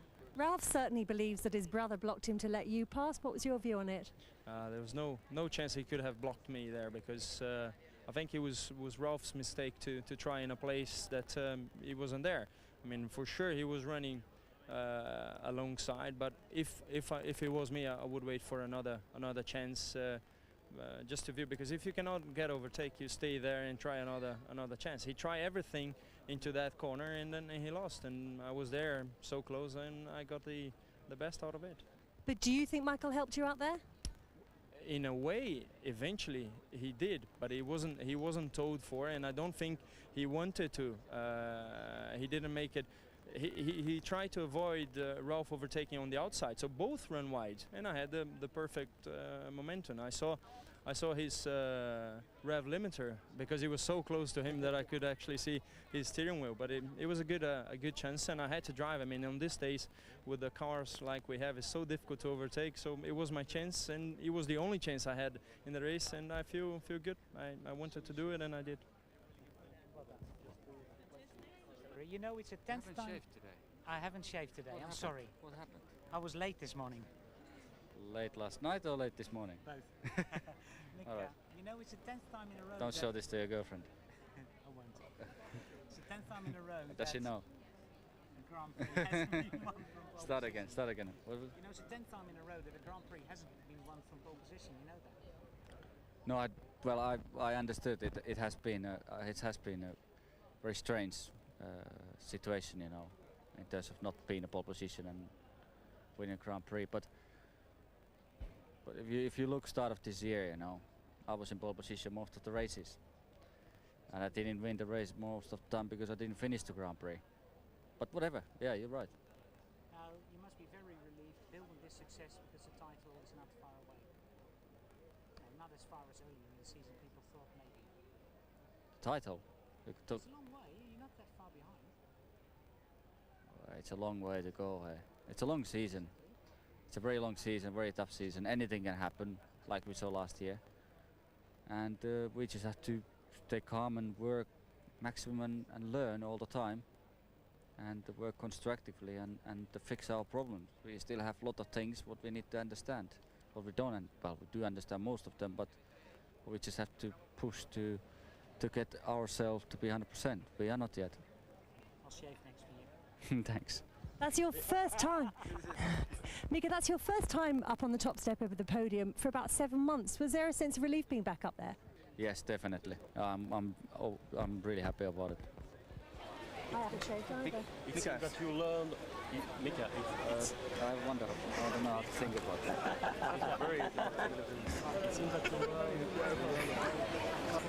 It's not that bad at all.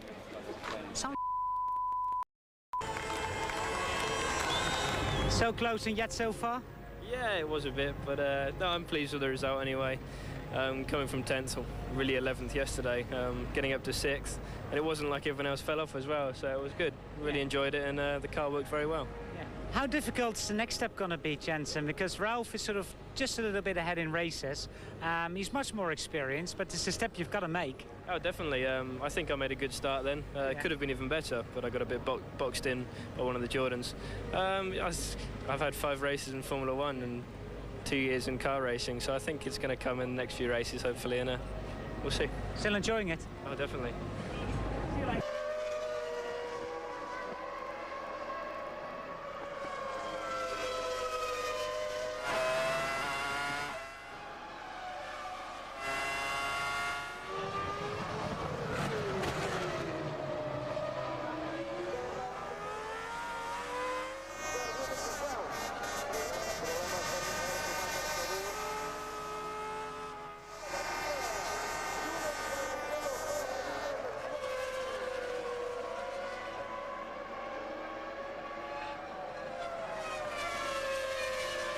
Schumacher. Hello, Pedro. Very sorry about this incident. What happened? Well, I did a pretty good start. I was lying behind Alessi. He was blocking me like crazy, like he usually does.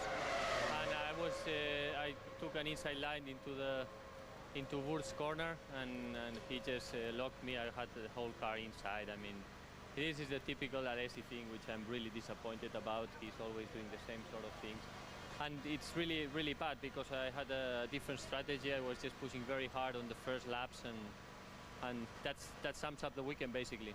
Did you want to go on a two-stop strategy, Pedro? No, we were on a three-stop strategy to allow me to overtake places on the first laps.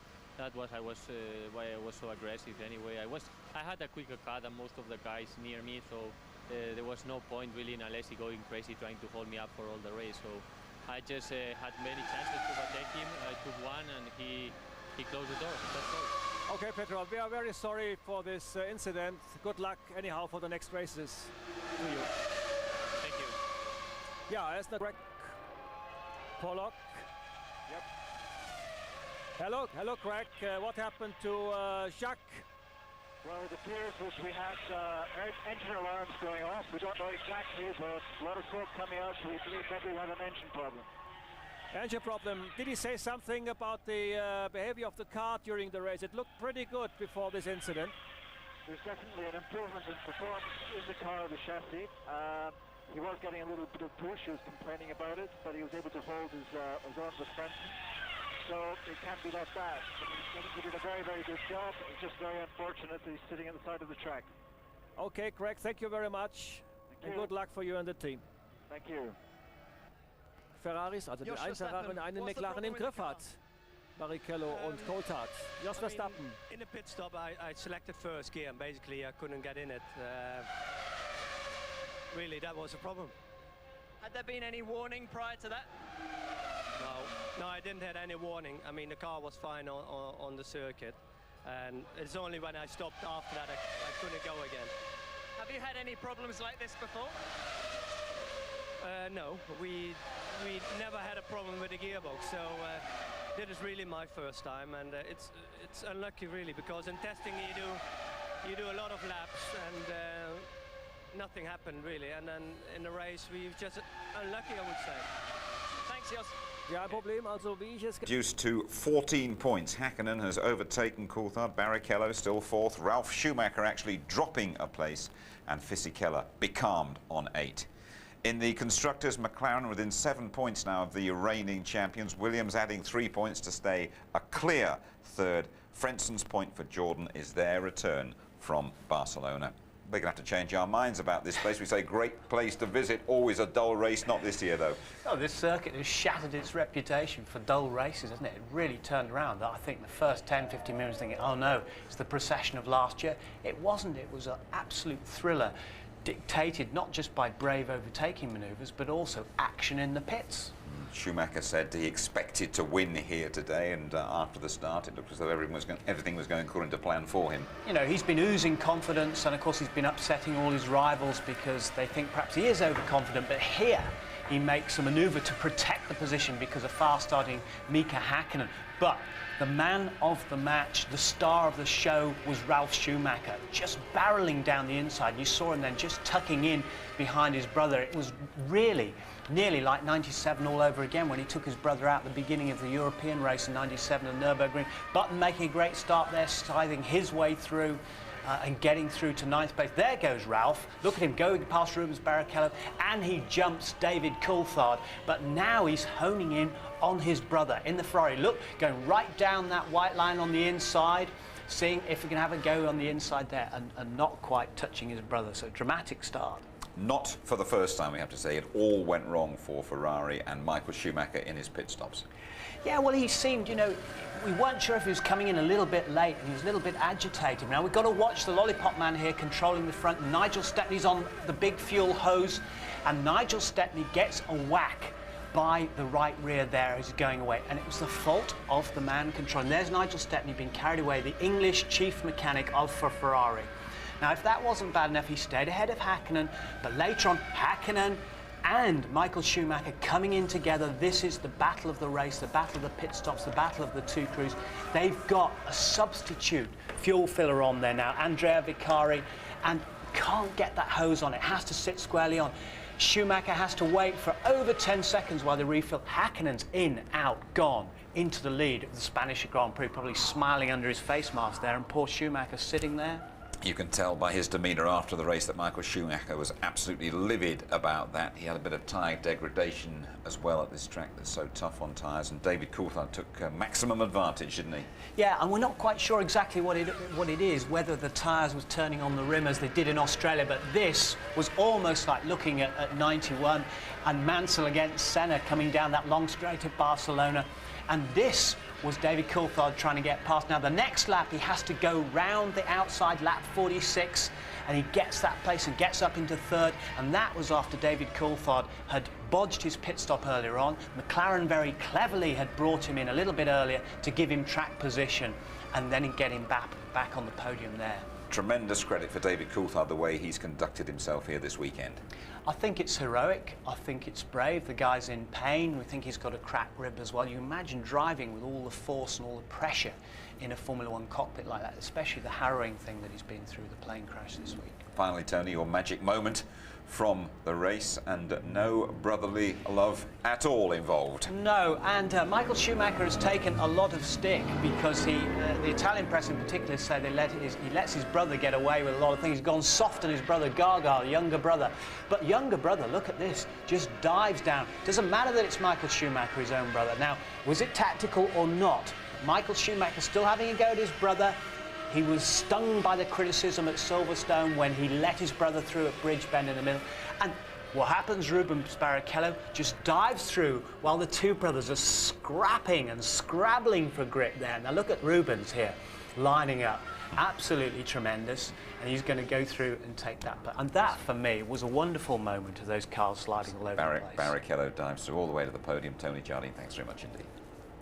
And so here's your full Barcelona rundown. Fastest lap for Häkkinen, his third successive win here, always followed home by the heroic Coulthard. Barrichello's second podium for Ferrari. Ralf Schumacher, arguably the star of the day. Then Big Brother. Frentzen, the third German in the points. One lap adrift, Salo, then Zonta in the BAR. Fisichella followed by teammate Wirtz. Irvine's Jaguar, Trulli next. Herbert in front of the Spaniard Genet, then Mazzacani and Heidfeld.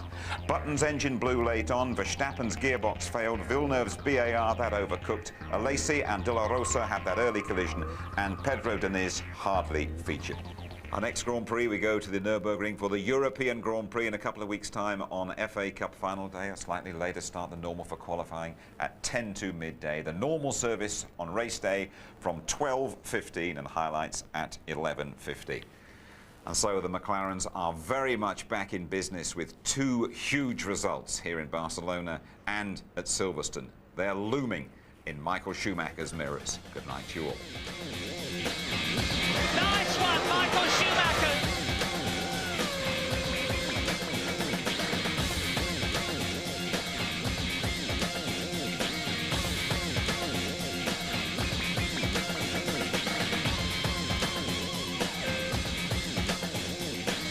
Attack, attack, attack!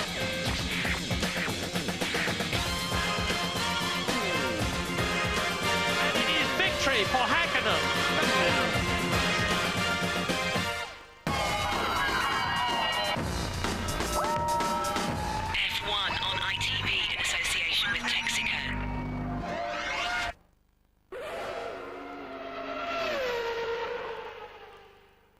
If you would like to know more about Formula One, the website address sponsored by livesport365.com is www.itv-f1.com.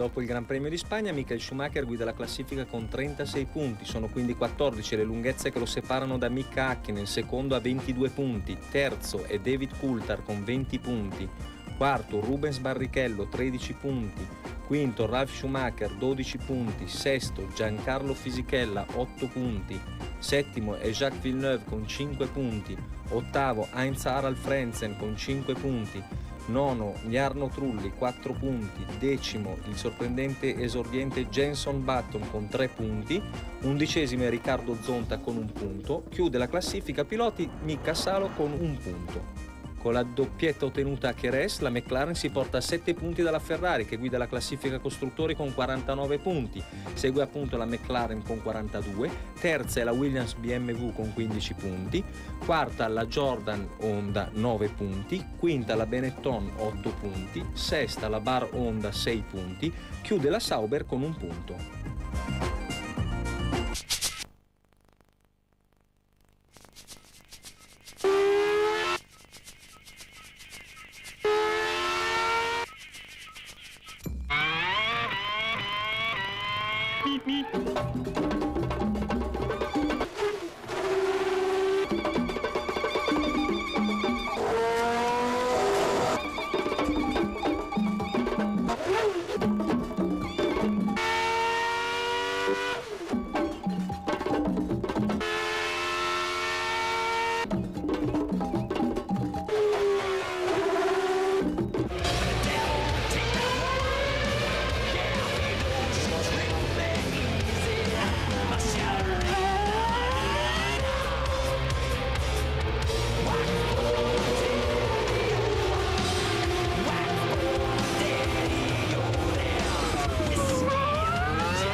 Tutti i team inglesi in Spagna. Mentre la Ferrari si concentrava a Fiorano e al Mugello, tutte le altre squadre, eccetto Minardi e Prost, si sono tuffate in 3 giorni e mezzo di test a Jerez della Frontera. Se cercavano il sole, il caldo, l'esperimento è riuscito solo parzialmente perché martedì e mercoledì la pioggia ha invalidato parecchie ore di prove.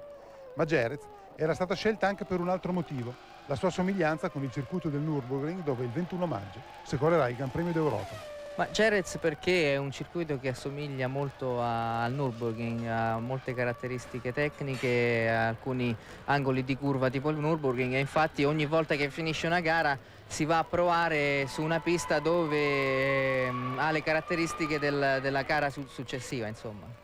Ma non c'è dubbio che l'osservato speciale di questi test a Jerez fosse Mika Häkkinen, e non solo perché domenica scorsa a Barcellona è finalmente tornato alla vittoria dopo 4 gare di digiuno, ma perché proprio qui il 26 ottobre di 3 anni fa Mika vinse il suo primo Gran Premio dando il via alla marcia trionfale che poi nei 2 anni successivi gli ha regalato 2 titoli iridati. L'Häkkinen qui a Jerez non era certamente il più tranquillo e sereno possibile, ma in una pausa dei suoi test ha accettato finalmente di parlare un po' a fondo di questa sua McLaren che finalmente a Barcellona è uscita dal limbo di inizio campionato. Io non conosco le altre monoposto, non ho mai guidato la Ferrari. Non so se sia più veloce della McLaren, ma ho la massima fiducia nel mio team, nei nostri progettisti, e credo sia loro intenzione dimostrare che la mia monoposto sia la migliore del mondo. Ecco perché sono fiducioso. Hai provato qualche momento veramente di difficoltà, di depressione? Well, I wasn't very happy, obviously. You can imagine. Beh, ovviamente sì, puoi immaginarlo. Se mi sono sentito male? Certo che sì, sono un essere umano. In quella situazione ho avuto reazioni più che normali. Non potevo ridere, soprattutto dopo essermi ritirato nei primi 2 Gran Premi. Dire che ero depresso non è giusto, ma era tempo di reagire con urgenza per tutti noi, così da risolvere i nostri problemi e iniziare subito a lottare per il campionato.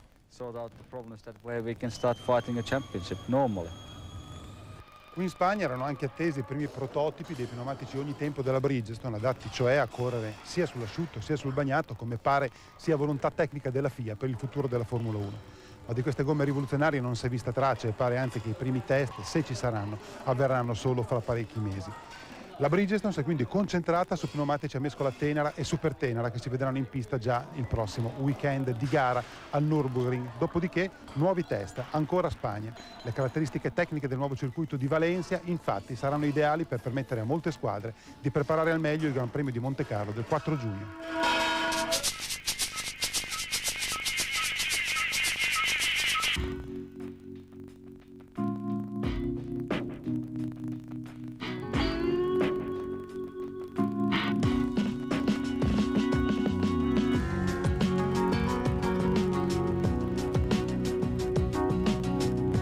Malinconico come un brasiliano, deluso come un pilota che va alla Ferrari e pensa adesso spacco il mondo. Rubens Barrichello su 5 gare ha raccolto 2 podi e un quarto posto, ma anche tanta sfortuna al momento sbagliato. E qui alla Ferrari ha imparato a tornare sui banchi di scuola.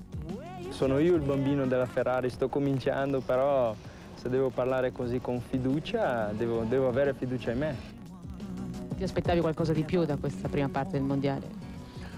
No, sicuramente l'unica cosa è che non me l'aspettavo che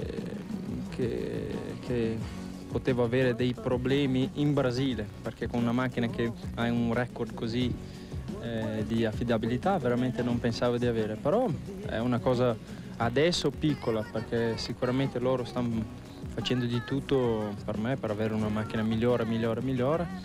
Ho sempre la stessa macchina di Michael, allora di tutto quello, tutto sommato credo di essere molto contento.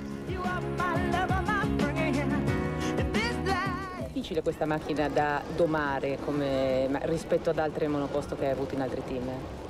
Ma no, questa macchina è molto migliore di quegli altri che ho avuto, cioè, per me è quasi un debutto. Il setup della macchina lo decidi tu autonomamente o vi scambiate informazioni con Michael? Come funziona?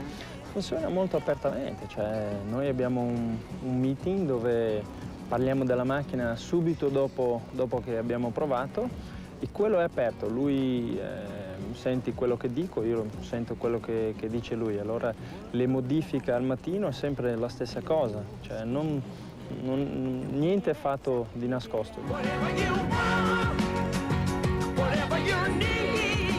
Chi scommetteresti per la vittoria del mondiale oggi, adesso?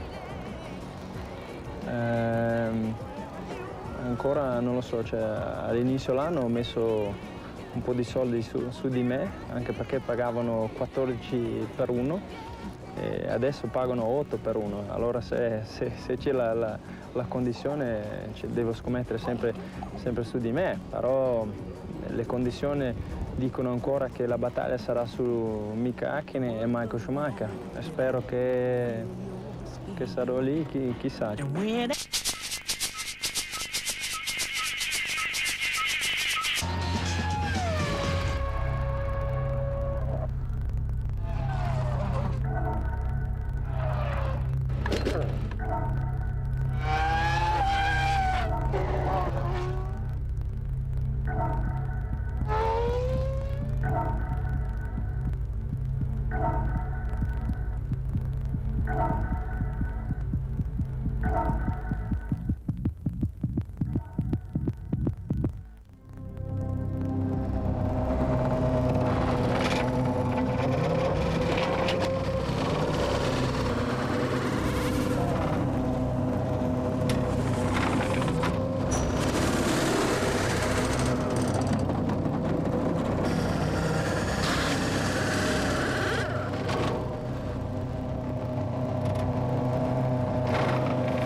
Da Padova al sogno, non stop o quasi.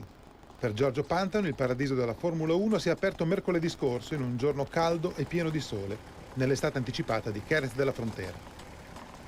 Sul circuito andaluso lo aspettava una Benetton, messagli a disposizione anche in seguito ai clamorosi risultati conseguiti da Pantano quest'anno in Germania, dove pur essendo al debutto sta dominando la Formula 3.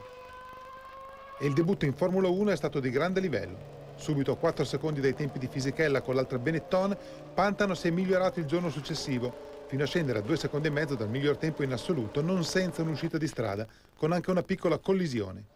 Io quando sono salito, che ho cominciato a sentire un po' la macchina, devo dire che la paura mi è venuta. Sono sincero perché mi è venuta. Comunque è stata un'emozione grandissima. Penso che sia inspiegabile cosa puoi provare in quei momenti, in quei giri, quei primi giri che io ho fatto. È impossibile immaginare l'emozione che avevo dentro di me. Qual è il maggiore problema che arriva a un pilota debuttante su un monoposto di Formula 1 di questo livello? Il cambio, la frizione e il pedale del freno che devi frenare col sinistro. Queste sono state le cose più fondamentali per me da capire come funzionano, come non funzionano. E anche la frenata stessa, perché c'è una frenata incredibile da quanto frena. Io frenavo molto prima all'inizio, adesso sto cominciando a proseguire a frenare sempre più vicino all'entrata della curva.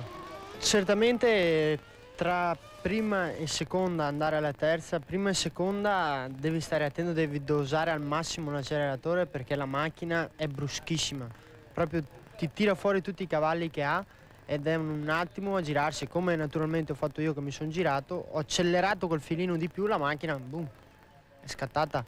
In terza già cominci ad accelerare, non aver problemi di trazione, diciamo.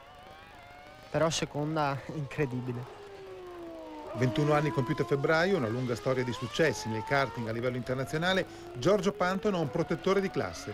È Peter Collins, ex responsabile di Benetton e Lotus in Formula 1 e oggi eminenza grigia di una società inglese che ha come obiettivo la valorizzazione di giovani talenti senza adeguati sponsor.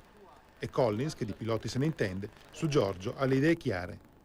Ha lo spirito combattivo di Mansell o Senna, ha la velocità di Mansell, di Senna, di Schumacher e ha una voglia di vincere da non credere. È un ragazzo speciale, molto speciale. Desire like you can't believe, so just very, very special.